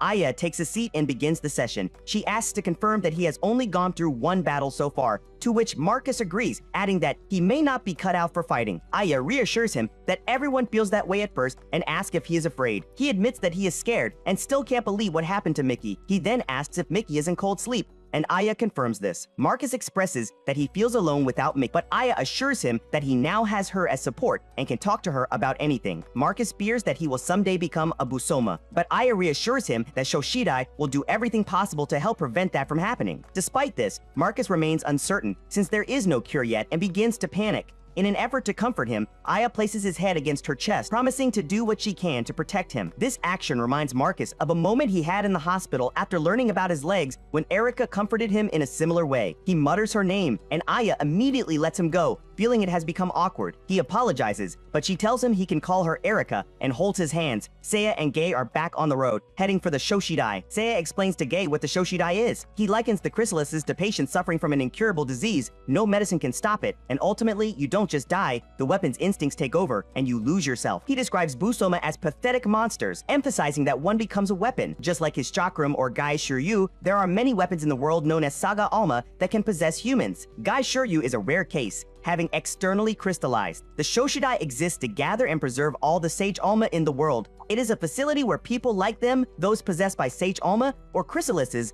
are isolated and researched before they are fully corrupted. Chrysalises arriving at the Shoshidai are put into cold sleep. While they sleep, the organization works on developing a medicine for them. In class, Shin writes a sentence in English on the board and reads it aloud, impressing everyone. After class, his classmates gather around him with questions. Shin explains that while he hasn't lived outside of Japan, he often traveled with his father for work. He adds that his job is charity work, which fascinates the students. Well, except for these guys. After finishing a meeting in the faculty room, Shin is on his way back to class when he sees the boys in the hallway. War! He tries to ignore them, but one of the boys trips him and makes a joke about English. Noroma then snatches Shin's wallet and mocks him about his job, asking him to donate to them. Just then, Sayaka grabs the wallet from Noruma and starts yelling for the teacher. Other students gather, and Noruma and his friends leave, claiming they were just joking. Sayaka returns the wallet to Shin, and he thanks her. He didn't realize she attended this school, to which she responds that they're in the same class. They sit outside and continue their conversation. Shin then asks about Guy, and Sayaka explains that Guy is like a little brother to her. She also shares Guy's name with Shin. Meanwhile, Keioka scolds Seiya for not returning earlier. He tries to brush it off lightly, but she isn't playing along. Seiya explains that he completed his mission and brought Guy as ordered. Keioka reminds him that he can't act on his own whims and then approaches Guy, introducing herself as the administrator of Shoshidai Branch 3. Seiya informs her that Guy's core Alma is the Shiryu. Kuoka thanks Guy for coming and welcomes him on behalf of Shoshidai. Kuoka orders Seiya to report for cold sleep immediately, but he refuses. She tells him that his Maldician readings are at their limit, and any additional combat could accelerate his transformation into a Busoma. Seiya still refuses, insisting that he has work to finish. He mentions that he met Miura, which surprises Kyoka. Seiya continues, recalling that he remembers Kyoka now. She is Miura's daughter. He once followed Miura home and saw his daughter from the car. Seiya assures Kyoka that he can handle Miura since they have worked on many jobs together. He believes it's the least he can do to repay him. He states that Kyoka wants the same thing, to save her father's soul. Seiya asks for permission to fight Miura. No, Sokyuin. Kyoka replies that she cannot make that decision on her own and needs to inform her superiors. Do not think Seiya can do it, reminding Kyoka of the many chrysalises that have fallen to Sokyuin. Kyoka tries to insist, but they stop her. They claim that the anti-Basoma weapon they've been developing has been completed and they intend to use it on Sokyuin. Kyoka then asks about Prismaphon, a new drug that can turn Basoma back into humans. However, they respond that even if it were ready, they do not plan to use it on Miura, as he is a stain on the history of the Shoshidai. Seiya shows Guy the weapons gathered from searches around the world.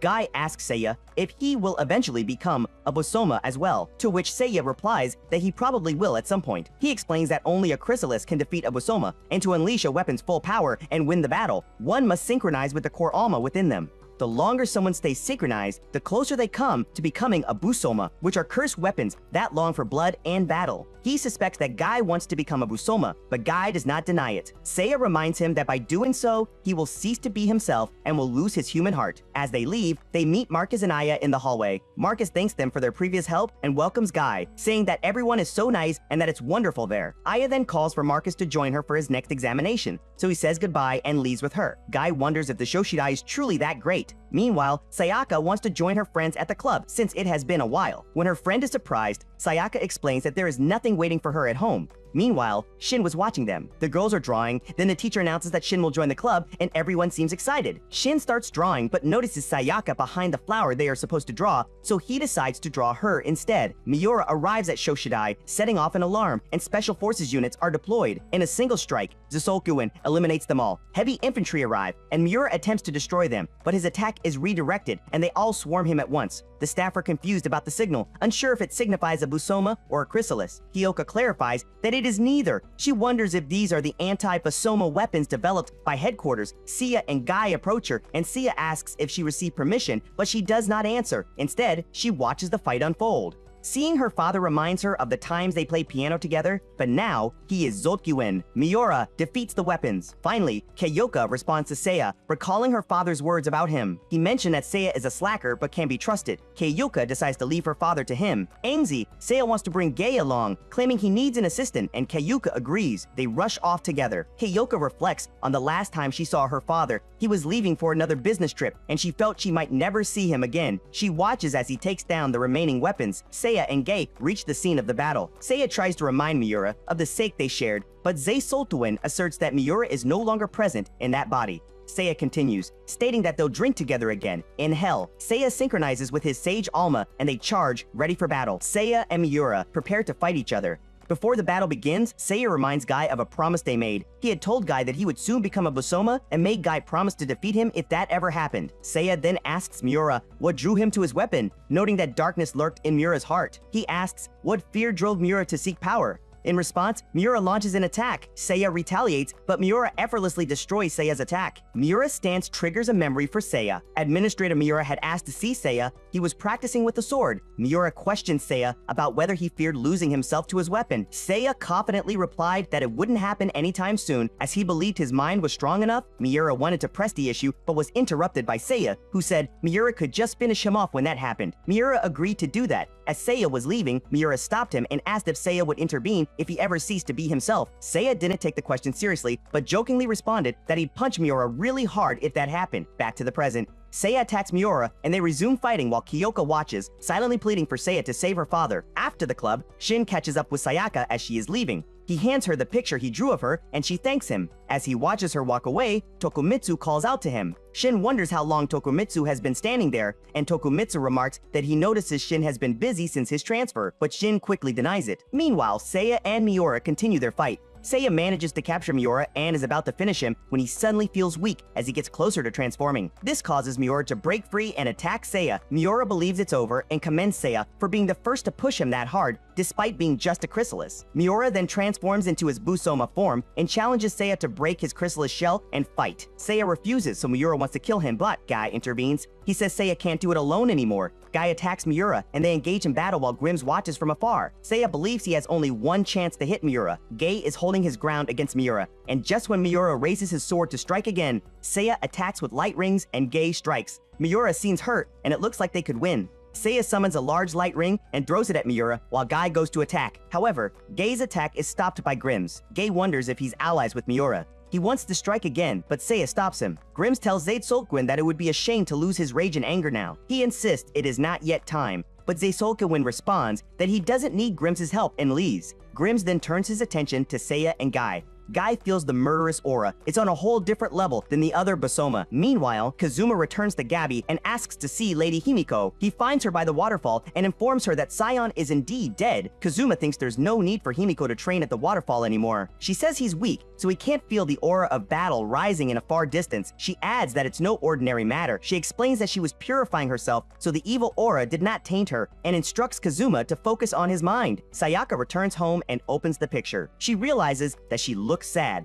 She's been looking that way ever since Guy vanished. She wonders if they'll ever see each other again. Saya recognizes Grims the Reaper, who is the original Busoma and said to be the master of them all. Grims mentions that he has witnessed how Guy fights and praises him for performing well, considering he is merely a chrysalis. Kyoka, communicating through an earpiece, urges Seiya to get out of there. Seiya wants to, but he doesn't have the strength to do so. He asks Guy to leave it to him and run. Grims is impressed that Seiya would continue to fight despite witnessing Grims' power. He declares that the age of foolish humanity will soon come to an end, and the age of Busoma is about to begin. He says that Guy, too, will shed his human form and become a builder of the new world, insisting that now is the time for them to be reborn as Busoma. Guy has had enough and charges at Grims, while Saya is disappointed that they have to fight again. Shin attends the Foundation's anniversary party as the head of the philanthropy division. Meanwhile, Sayaka sits alone at home, recalling Guy saying he's fine with being alone. She wonders why he said that and hugs their picture, wishing for his safe return. During the party, Shin delivers a speech about their philanthropy and their commitment to fighting violence, expressing his belief that human nature is kindness, not violence. Back in battle, Guy and Seiya continue to face off against Grims, who has the upper hand. Seiya suggests they repeat their previous tactic. He will create an opening for Guy. However, Guy is too consumed by rage to listen and goes back to fight. Seiya sees that at this rate, Guy will transform. Grims continues handing them their asses. He realizes Seiya is out of power and strikes him repeatedly until Guy intervenes. Grims chuckles as he sees that Guy is losing himself. Guy charges at Grims once more, but Seiya stops him, trying to bring him back to his senses. Gay, however, insists that Seiya move aside. Grims is enjoying the show and says the battle will not end until they're both reborn. He attacks them again, but Gay defends. Grims encourages Gay to leave his cocoon and become a butterfly. Meanwhile, the Shiryu asks for more blood. Sayaka fell asleep. She wakes up and finds their picture broken. She's immediately worried about Guy. Guy is transforming into a Busoma while Seiya is still trying to stop him. Grims calls them fools for denying their destiny and struggling against it. Seiya knows he can't hold Guy much longer. Guy breaks free and fully transforms into a Busoma, then stabs Seiya, who falls to the ground. He says farewell to Guy and to himself, before also transforming into a Busoma. Himiko senses that another sad soul has fallen into darkness. Guy returns to his human form, collapsing to the ground and passing out. However, Seiya still stands. Keiyoka watches as Seiya's chakram and grins while Guy is passed out cold. The fighting continues, creating a huge impact, and Arnie simply observes. The following morning, Shoshidai loses track of chakram and Grims' signals, and Keiyoka gives an order to retrieve Guy. She decides to forget about her father in the meantime. At the Ogata house, Sayaka offers prayers to Guy's mother, asking her to watch over Guy and help him return home someday. Guy is undergoing an MDR-RI at Shoshidai when suspicious results appear in his blood test. When he wakes up, Keiyoka informs him that they rescued him. Guy inquires about Seiya, only to learn that he is banished. Guy insists on searching for Seiya because he promised to defeat him if he became a Busoma. Keiyoka explains that it's impossible to defeat Seiya now that he's a Busoma. She reveals that the Maldician levels in Guy's blood are dangerously high, meaning he could transform at any moment, and that it is a miracle that he is still himself. They decide to place him in cold sleep. Guy protests, saying that Seiya is calling calling out to him, but Kyoka refuses and releases gas into the room, causing Guy to pass out. He is then put into cold sleep. At school, Sayaka sees Shin drawing and asks if he's going home. Shin wants to sketch a bit more, but before Sayaka leaves, he inquires if her family does anything related to swords. He mentions that during the attack, he sensed a familiar scent similar to a sword he has at home. Sayaka becomes sad remembering Guy. She tells Shin about Guy working as an apprentice for her father to become a swordsmith before leaving. Meanwhile, Saiya activates Chakram, destroying buildings. Shoshidai receives a signal and decides to deploy Chrysalis, but their request is denied. However, Guy has somehow managed to escape. In the city, people run for their lives as Guy looks for Seiya. When Kyoka confronts her superiors, they inform her that they have awakened Guy from his cold sleep. She worries that he might transform, but that's their aim. To them, only another Busoma can stop Seiya. They instruct her to track Guy instead of complaining. Guy eventually spots Seiya in a building and goes up to him, telling him that he heard Seiya's call and has come to fulfill his promise. Seiya transforms into Chakram and attacks Guy, who defends himself. With another attack, Guy falls through and is in pain. As Chakram approaches him, Shiryu takes over, whispering for Guy to spill human liquid. Guy struggles to maintain control, but another attack from Chakram destabilizes him, causing Guy to transform into Busoma. Shoshidai finally tracks Guy down, and Kyoka is shocked by what he has become. A fierce battle ensues between Shiryu and Chakram, so powerful that Himiko in her temple feels the intensity of their clash. She admits to never having witnessed a Busoma battle quite like this. As Shiryu falls, Chakram confidently approaches, attempting to deliver a finishing blow, but Shiryu blocks the strike and pierces Chakram, reducing it to atoms. In the subconscious, Guy sees Seiya, who gently pats his head and apologizes for making Guy end him. Seiya tells Guy to go home before walking away.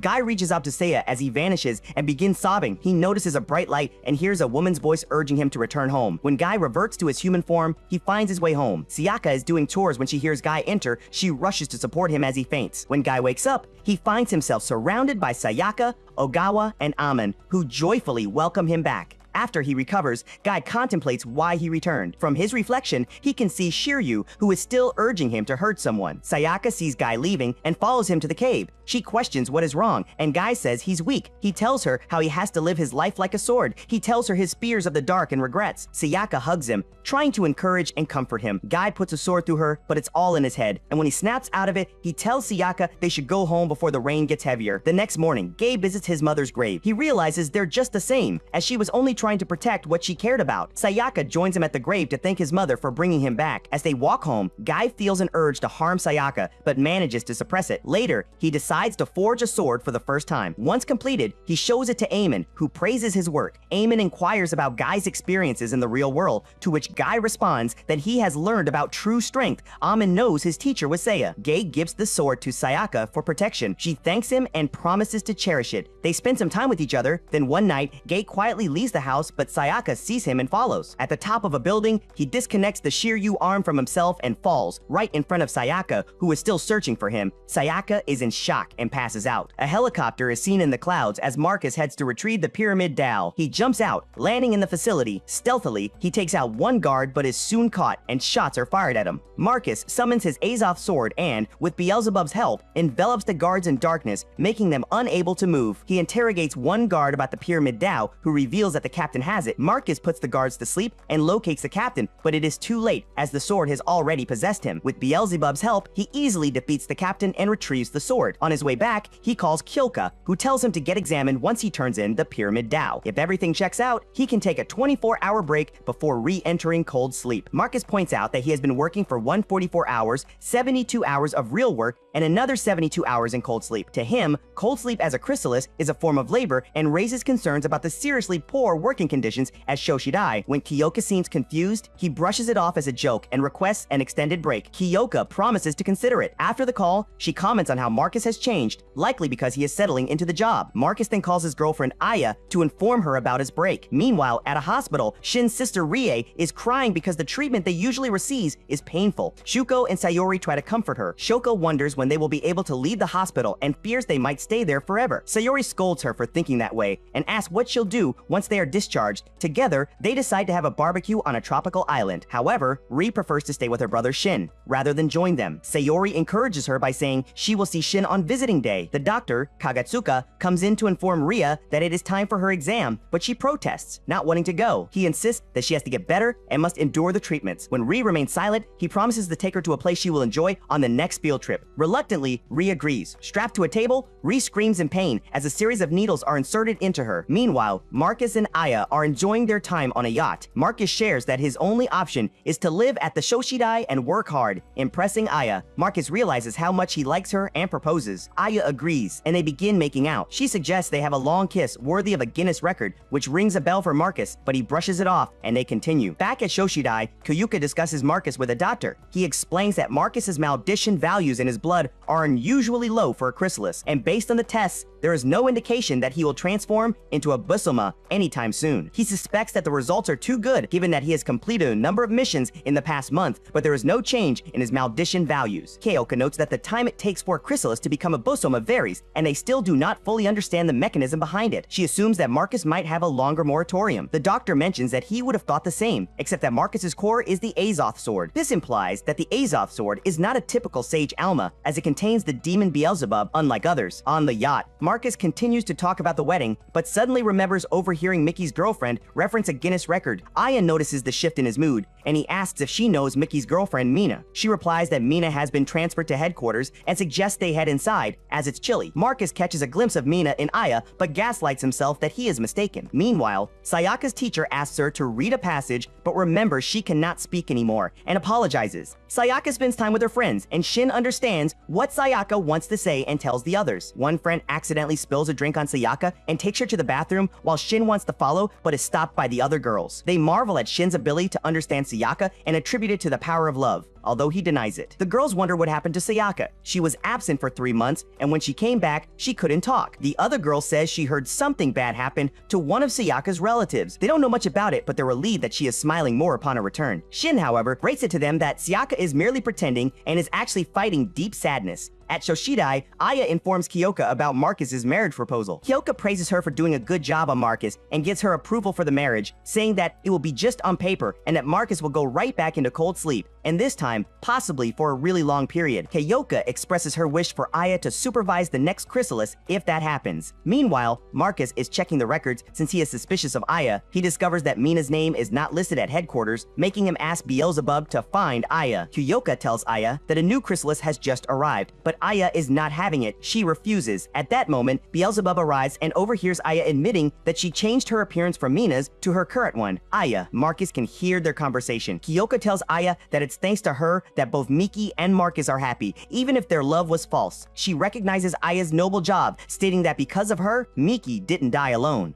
This news shocks Marcus, who is just learning for the first time that Mickey is dead. He watches a video showing how Mickey was ended while in cold sleep. Feeling betrayed, Marcus is heartbroken and starts to cry before suddenly bursting into a maniacal laugh. Aya goes to the locker room to change and is startled to see Marcus's reflection in the mirror. He confronts her with the information he has gathered, but she initially denies it. Eventually, when he doesn't back down, she admits the truth but insists that she genuinely loves him. Marcus pretends to believe her, and when she kisses him, he drives a cold blade through her. As she falls, apologizing, Beelzebub takes over and transforms Marcus into a Basoma. Believing that this isn't her real face, he tears the skin from her face. Kyoka receives reports that Marcus has transformed. She initiates a lockdown and orders everyone to end Marcus, but he effortlessly breaks through the doors, using his beloved Aya as a human shield. The guards are disgusted by how Aya now looks and retreat. Azoth is now in a full rage mode. In art class, when Sayaka uses red paint, she has flashbacks of her trauma and leaves, ignoring Shin. Meanwhile, Azoth has eliminated all the guards and is pleased with himself. Kyoka releases some chrysali to pursue Busoma Azoth. Shin prays that Sayaka will soon be able to speak again and regain her true smile. When he arrives at school, he spots Sayaka and they walk to class together. Throughout the lesson, he keeps stealing glances at her and he is worried about her. Kyoka gives a pep talk to the 3 chrysali about their mission to locate and destroy Azoth. She introduces them to each other for good team spirit or whatever. Issei, whose core Alma is Nibastigma, comments on how poorly Kyoka takes care of her hair and tells her to eat some vegetables or risk going bald. I'll definitely definitely take hair advice from this dude. I mean, look at his hair. Sayaka continues feeding them with information about Azoth. She warns Issei to be careful, as she doesn't want him to die on his first job. While they fly to their destination, one of the Chrysali asks Issei why he joined Shoshidai. This question triggers flashbacks of being hunted by Yasuko, who seems to be everywhere he goes. One time she waited for him in bed, and when he finally stood up to her, she declared her love for him, but bro is just disgusted. The memories haunt him, and he can't share them with his team, fearing they will mock him for joining Shoshidai to protect his chastity. Meanwhile, a student accidentally bumps into Sayaka, knocking her books to the ground. Shin rushes to help her pick them up. After she thanks him, he notices her sadness and suggests they skip school since the weather is nice. They ditch class and enjoy some fun activities together. At the hospital, Shuko complains about the next exams while Ri has flashbacks about her last test and expresses her desire to leave the hospital. Shuko grumbles about being stuck inside for all but one day each month, so Yori reminds them that these are the rules, but eventually, the girls decide to attempt an escape. They try to unlock the first door they come across, but are unsuccessful, so they set off to find another exit. Meanwhile, Shin and Sayaka are still on their little date. When Shin tries to find their next location on the map, the tall building Sayaka sees triggers her trauma, and she finds a pole to support her. The Chrysali released to find Azoth make their way through a tunnel, where they encounter Yasuko, who summons her Gallon Hammer, ready to fight the Shoshidai Chrysali. Just then, Issei stumbles in looking exhausted. Yasuko calls out to him, acting all lovey-dovey, but Issei runs for his life. Yasuko then has to fend off the other Chrysalists that try to interfere with her romance. She releases poison that destabilizes the poor guys and is about to leave, but this time, it's Azoth that hinders her. She calls him ugly and releases more toxic air, but the poison doesn't work on Azoth as he's still able to move and yeets the other Chrysali out of existence. Still fleeing, Issei informs Kyuika about his comrade's dire situation. She orders him to return to Shoshidai immediately until they can come up with a new plan. At Gabi Temple, Himiko decides to eliminate some negative energy. Back at the hospital, the kids are still searching for an escape route, but all the doors they've encountered are locked. They realize the hospital is a bit sus, seeing as it lacks windows or stairs. They find another locked door and, determined to leave, try harder to open it. Eventually, it gives way, but they discover it's a dead end. Suddenly, they are knocked out by Kagetsuka, who must erase their memories once again. In the evening, Shin and Sayaka sit down to talk. He tells her he knows she forces herself to smile and be happy, asking her about her trauma. He opens up about his own struggles, sharing how his village was attacked and he witnessed his mother being killed before his eyes. Although he survived, his sister had to stay in the hospital due to the after effects. Sayaka watches him passionately. His story reminds her of Guy, both of them trying to escape from their darkness. He is scared the darkness would swallow him. Overwhelmed by memories of Guy's fall, Sayaka suddenly lets out a scream and hugs Shin tightly. Her voice returns because of her intense desire to let Shin know she will protect him. They lock lips in the sunset. Meanwhile, the sacrifice Kazuma offered to the twin Shiryu is insufficient to satisfy it. It craves more. The next day, Shin visits Rai, who is overjoyed to see him. A Basoma sneaks up on Himiko, but she is aware of its presence. She declares that she is avenging Soin and threatens to save the Basoma's soul if it tries to fight her. The Basoma slowly retreats. Ri tells Shin how she misses him and how tough it is being able to see each other once a week. He asks her what she did that day, but she has gaps in her memory. Ri informs him that the doctor said she is doing well and will be going home soon. Shin encourages her to endure for the time being and promises to celebrate with her once she is released. Meanwhile, Azoth unalives a woman in an alley, feeling itchy. Afterward, he returns to his human form, having taken the woman's ring in hopes of giving it to Aya. Kagetsuka takes Rai out for a nice time, and they have a brief conversation about how much Shin loves her. He then suggests they get ice cream. As Rai follows him, she questions their destination, and Kagetsuka tells her he'll give her something better than ice cream. He takes the bracelet off her wrist as she is possessed. Azoth is still on the run, and Kyoka requests permission to send more Chrysali, but her superiors instruct her only to supervise, insisting it is for the greater good, and dismiss her. Kyoka returns to her office and has a drink while reminiscing about her father, Miura. She soon goes back to work and instructs her team to monitor Azoth, who is currently at a park. He mistakes a random stranger for Aya and asks her to marry him, but she escapes in panic. Marcus is really different from what Shoshidai has ever seen, as fragments of his memories as a human are still there. One of the staff suggests sending Chrysalis to eliminate Azoth before the situation escalates further, but Kyoka knows this won't be approved and tells them to continue observing. Shin and Sayaka are also at the park. Shin feels awkward and is talking a lot, while Sayaka remains calm. He's relieved that their conversation feels natural, and Sayaka won't notice he stayed up all night. Shin wonders why Sayaka hasn't said anything about their kiss, and he, embarrassed, hugs a tree. Surprised, Sayaka asks if he's okay, and he responds that he's appreciating nature. Meanwhile, two girls who worked at the place where Ri and Kagetsuka were find several bodies and are horrified. Rai confides in Kagetsuka that she doesn't want to return to the hospital, but he refuses to agree, causing her to run away. Sayaka notices Shin acting weird and questions him about it. He is about to ask if they're dating when he sees his sister run past. Shin chases after her, and eventually, Rai runs into Marcus. He asks her to marry him, and Rai agrees on the condition that Shin must be present as well. Marcus consents. While this occurs, Shin continues searching for Rai, and a passerby points him in the right direction. Himiko is still on her mission when she senses a Basoma and exposes it. The Basoma attacks her, but she seizes its core Alma and puts the weapon inside her. While the Basoma fades, a new assistant, Sako, is introduced to Kazuma, who informs Sako about an important job he has for him. Marcus brings Ria to a church and asks the priest to marry them. The priest attempts to refuse, but Marcus is very persuasive. Sako finds himself bound to a table and blindfolded. Kazuma unsheathes Shiryu and stabs Sako. Sako, in pain and bleeding from his eye, suddenly breaks free and walks out, cutting down the door in his path. Meanwhile, the clergyman begins the marriage ceremony, but Ri refuses to proceed unless her brother is present. This upsets Marcus, who transforms into Azoth and eliminates the clergy. He is about to strike Rie when Shin suddenly bursts in to save her. He takes a blow meant for her and is thrown aside by the impact. Azoth approaches Rai, confessing his love, while Shin calls out to him to stop, determined to defend Rai. Shin is tossed away again, and Azoth picks up Rai, preparing to strike her. Just then, Sako arrives wielding Shiryu and the Basoma. Shiryu asks Shin to become its sheath, stating that it is both their destiny. Once Shin takes the sword, he becomes possessed, and Sako passes away. Now wielding the power of Shiryu, Shin is ready to defend Ri against Azoth, who tosses her aside. They engage in combat, and Shin has the upper hand. He defeats Azoth, who transforms back into Marcus before vanishing. Shin then passes out, and Ri's eyes change. Hamiko returns to the temple, welcomed by Kazumo. She inquires about the man they rescued and is informed that he has begun a new kind of training. Meanwhile, Guy sits in front of the flames, meditating. He enters a shop and cries his eyes out. The armor behind him creaks, dragging his attention. He sees an eye and becomes scared. At Gabi Temple, Himiko asks Guy how life has been for him. She gives him a present, a new arm. Guy tries it on. It fits perfectly. Kazumo notices that Guy has never uttered a word of thanks to them, even after they saved him, but Guy replies that he never asked for their help. Kazumo is frustrated, but Himiko tells him to remain calm. Himiko explains to Guy that they have been fighting the Basoma for years, and he is the first to become a Basoma and then cut off his weapon. She warns him that the demon within him has yet to disappear and advises him never to try to end his own life again. She explains that even if his body is destroyed, his soul will not be saved. If he wishes to be free, he should live as though he were already dead, and the demon inside him would eventually disappear. A man arrives to inform Himiko and Kazumo that preparations for the match are complete. Himiko invites Guy to watch the Hollow Kempo they practice. On the training ground, two men are fighting, but their attacks always end in a tie. Guy finds this strange. Kazumo tells him that tying is the path to Hollow Kempo's greatest techniques, which focus on becoming one with your opponent. To achieve this, one must reach a state of emptiness.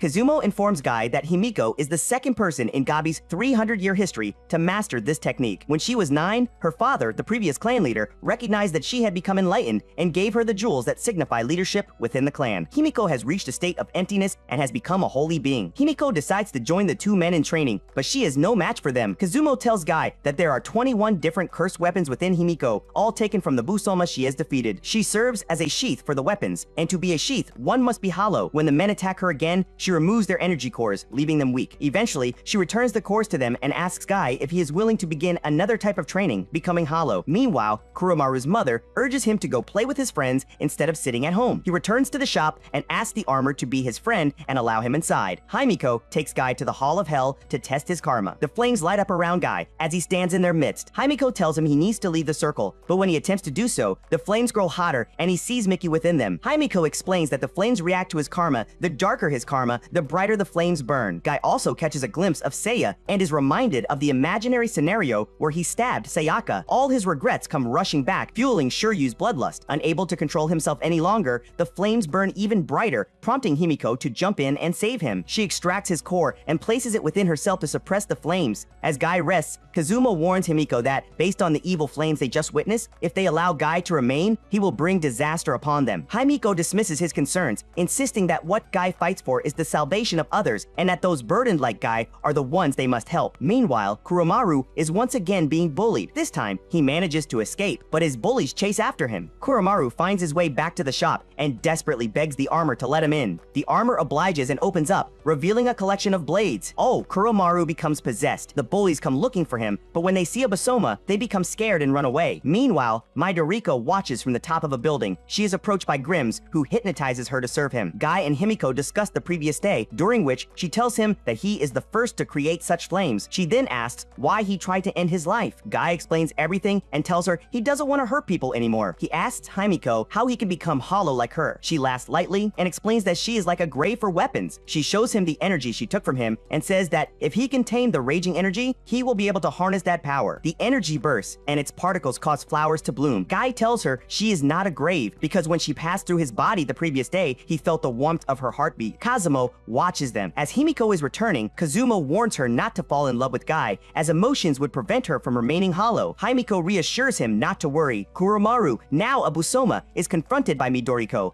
RE! She transforms into Flamberge and fights Kuromaru, who is only defending himself. He calls out for help, and Himiko hears him, sending a Firebird to aid him. Kuromaru tries to escape from Flamberge, but she is determined to defeat him. She strikes him away and suddenly feels another presence. It is El Geshosu. He fires at her while leaping onto the building she occupies. Once he lands, he transforms into a Busoma and they begin to battle. Grims, watching from afar, anticipated Geshosu's arrival and refers to him as the Mad Busoma, a demon who only seeks to fight. While their battle continues, the Firebird arrives, and through it, Himiko instructs Kuromaru to follow the bird and find her. He complies. Meanwhile, Geshosu ultimately defeats Flamberge, shooting her down. Kazumo then challenges Guy to a fight, believing that Guy could bring disaster to Himiko and the Gabi. However, Guy is reluctant to engage in battle. When Kazumo demands that Guy either fight him or leave and never return, Guy expresses that he still has much to learn from Gabi. Kazumo attacks Guy, who defends himself but ends up taking the fall. Guy is determined not to fight or hurt anyone anymore. At that moment, the Firebird arrives with Kuromaru. Kazumo instinctively prepares to attack Kuromaru, seeing him as a Busoma, but Guy steps in to protect him. Kuromaru then transforms back into a human and collapses. The Firebird returns to Himiko. Shin wakes up in a hospital. He doesn't remember much before having flashbacks of his encounter with the sword. As he panics and struggles against the urge from the sword to kill, his father, Motoba, and Kyoko walk in. Shin doesn't know about Shoshidai or Busomas, or that his father, the owner of the Motoba group, is a top contributor to Shoshidai. As he gets enlightened, Motoba reveals his contribution to the movement against Busomas mainly because of the incident they had years back, which resulted in the loss of Shin's mom. Shin is curious and worries about what will happen to him as he can feel the sword Shiryu inside him. He fears he might become a monster and pleads for help. After examining Shin's body and seeing that he's very much affected, Motoba asks that they use the Prismaphon on Shin, a treatment that is still in its experimental stage. It's the risk Motoba is willing to take, at least if there's any chance of saving his son. Shin's treatment procedure is mild, unlike Ri's, which is excruciating and scary. Kuromaru is settled in, and Guy checks up on him. Kazumo isn't in support of showing Kuromaru hospitality, and he feels that since Kuromaru is a Busomas, he should be unalived. Himiko explains that the duty of the Gabi is to save souls, and since Kuromaru, as a Busoma, heard and followed her voice, it only means he was in need of help. Regardless of whose soul it is, the Gabi must perform its duty. Honestly, at this point, Kazumo should just chill out. Himiko asks that Guy be made to look after Kuromaru as he seems fond of him. As they walk, she mentions that she'll be going into fasting and meditation at the holy place. She states that it is time for the great change, given that the number of Busomas has increased lately, mentioning that there should be a reason or meaning within the 300 years of the Gabi for why she's present at a time like this. Himiko asks Kazumo not to worry about her. She has to follow her destiny. Kuromaru is just hanging about when he notices a bird away from its nest. Concerned, he helps it back up the tree to its nest and the other birds. Unfortunately, his good deed isn't perceived that way by the disciples, who rudely confront him for messing around the sacred tree on which the bird's nest was. Kuromaru is reliving his trauma of being bullied and is about to get hit when he calls the disciples out for it. In the heat of the moment, his Busoma persona almost awakens, briefly teasing. Guy feels this and quickly intervenes. The disciples reluctantly leave, and Kuromaru thanks Guy. To him, Guy is his friend. Himiko is in the know of the incident. She commends Guy for his actions and asks him to keep looking after Kuromaru,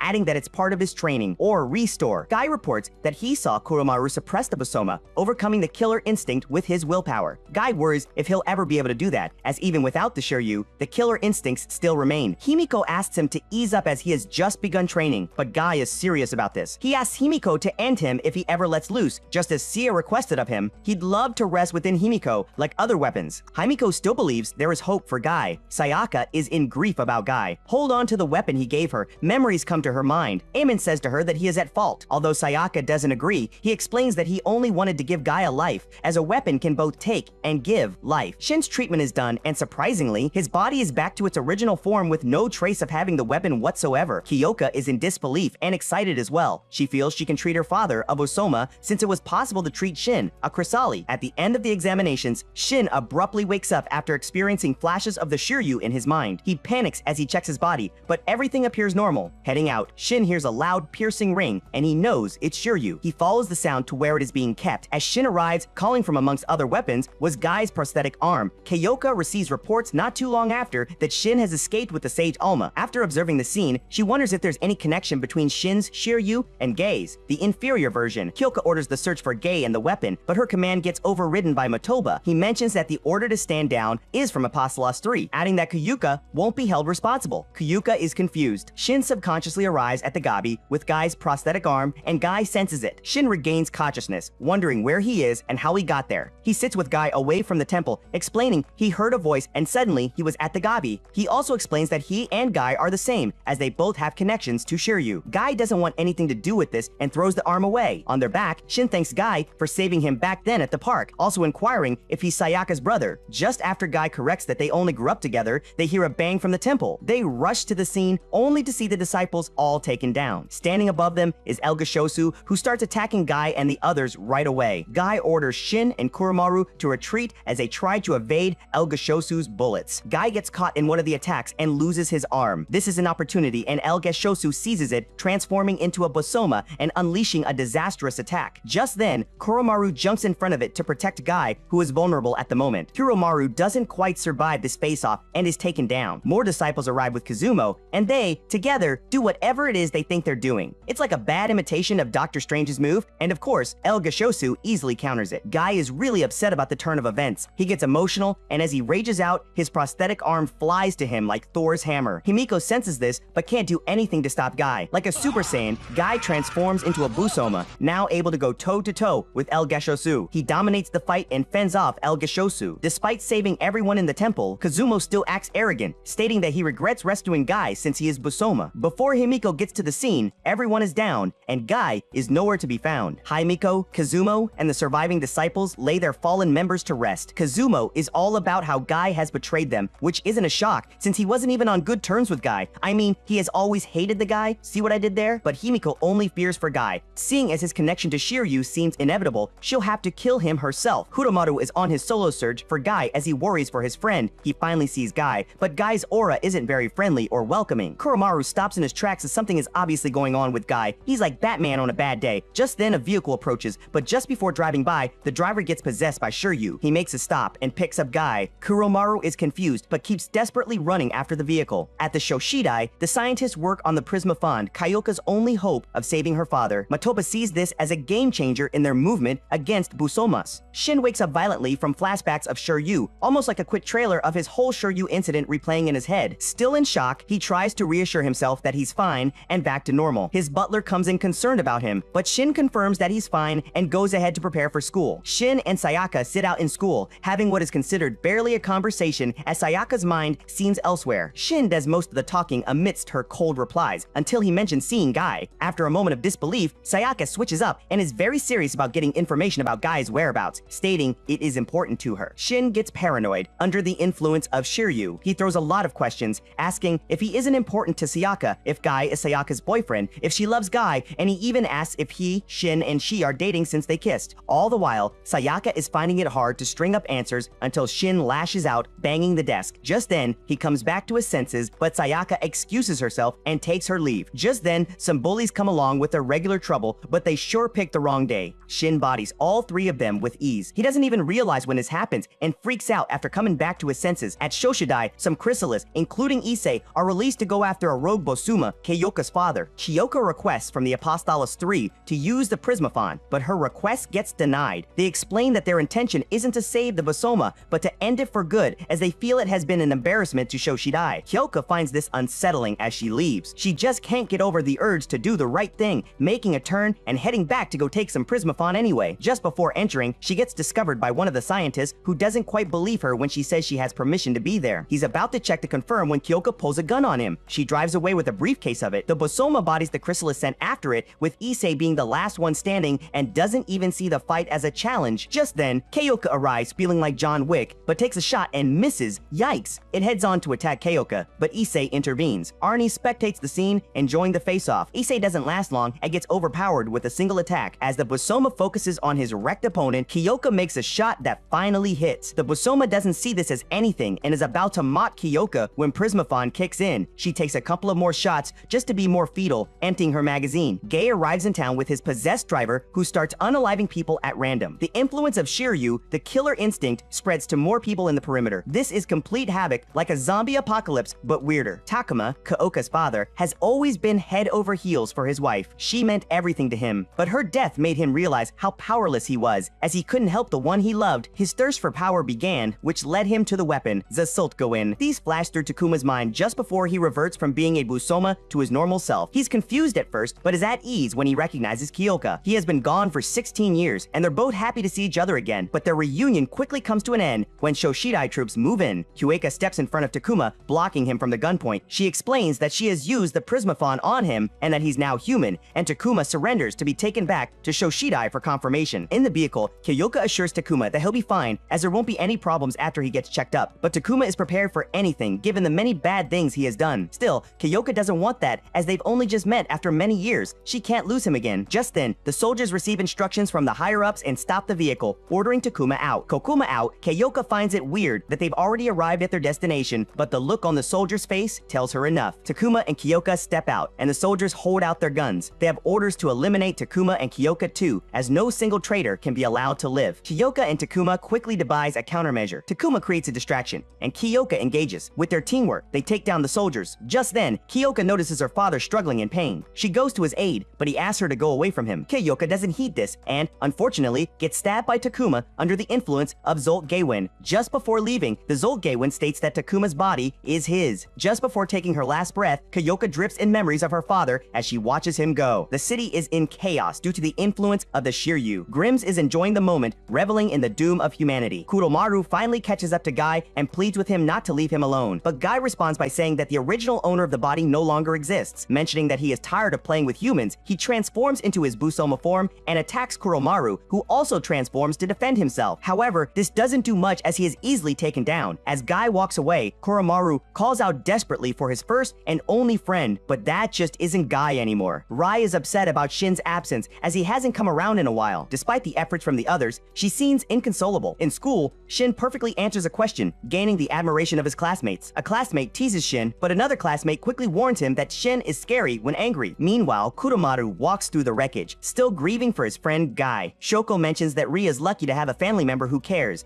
adding that she envies her. In his way, she tries to cheer her up by pretending to be her brother. Ria goes along with this and asks why he didn't visit. Shoko explains that she overate and got sick, but Ria points out that Shin wouldn't do that. Sayori is out with Kagatsuka. She just wants to be at the park where it's quiet. Kagatsuka praises Sayori for being a good girl and inquires if she is looking forward to leaving the hospital soon. Sayori replies that she doesn't mind staying because she has Rie and Shoko with her. However, she expresses her dislike for the pain, mentioning that it hurts no matter where she is, almost as if putting words in her mouth. Kagatsuka says that Sayori's heart seeks freedom just before taking off her bracelet. Later on, Sayori and Kagatsuka return to the hospital. Rie and Shoko are happy that Sayori is back, but she seems worn out as she slumps. Sayori assures them that she's fine, although she looks hurt. As if covering up, Kagatsuka mentions that Sayori must be tired, as she was excited about going out after a long while and played around to exhaustion. He goes ahead to tell Shoko that her mom is there to visit her. Shoko is in disbelief and disgusted by the thought of that happening. Kagatsuka tries to convince her to go see her mom, but Shoko is stubborn about it. After Kagatsuka takes his leave, Shoko explains to Rie and Sayori that her mother isn't her real mother, but her stepmother, who, according to her, unalived her real mother. They can all relate to having issues with their parent. Kagatsuka watches them, reporting to the higher-ups that the research is going smoothly. He reveals that they're extracting life energy from different weapons and injecting it into the children to make them greater than regular humans. The bracelets they wear help them to maintain their sanity, but when removed, they become beasts acting on their killer instincts. Kagatsuka gets commended and assured the full support of Shoshidai till his work is complete. Kagatsuka explains to his colleague that he had lied to Shoko to taint her heart with hatred. He plans to keep that rage and hatred in them so they don't forget about it with time, which is a requirement to become a Busoma. As Kagatsuka leaves, his colleague continues to make more observations, but as though feeling a presence, she turns to see Midoriko. Midoriko takes her clothes, impersonating Kagatsuka's colleague after unaliving her. She goes ahead to the children's room and asks Rai out for her exam. Himiko and Kazumo arrive at the city, which Guy caused havoc in. Knowing this is his doing, or Shiryu's more appropriately, they make haste to catch up with him. After school, Shin rushes up to Sayaka, who is on her way home. He apologizes for his actions and everything he said, adding that he'll work hard for her to love him back. Just then, Kuromaru arrives to meet Shin. Since Shin is a friend of Guy's, Kuromaru pleads with him to help get Guy back to the way he was. On hearing Guy, Sayaka hurriedly asks about Guy's whereabouts, but this freaks Kuromaru out even more. Just as Shin tries to get Kuromaru's point clearly, he gets a call. It's his father, who relays the news that Raya has been kidnapped by a Busoma. As if being motivated by this tragedy, Shin asks Kuromaru to take him to where Guy is. On arriving at the city, Shin and Sayaka can't believe the level of destruction. Kuromaru points them in the direction of Guy. They make their way to him, and Guy reacts as if he has been anticipating meeting Shin. Sayaka hurries to Guy, hugging him as she cries and mops about him, not returning to them right away even though he is alive. Guy gets her off. He doesn't seem the least bit friendly. Shin gets straight to the point, stating that he needs Guy's help and explaining his situation. With a grin,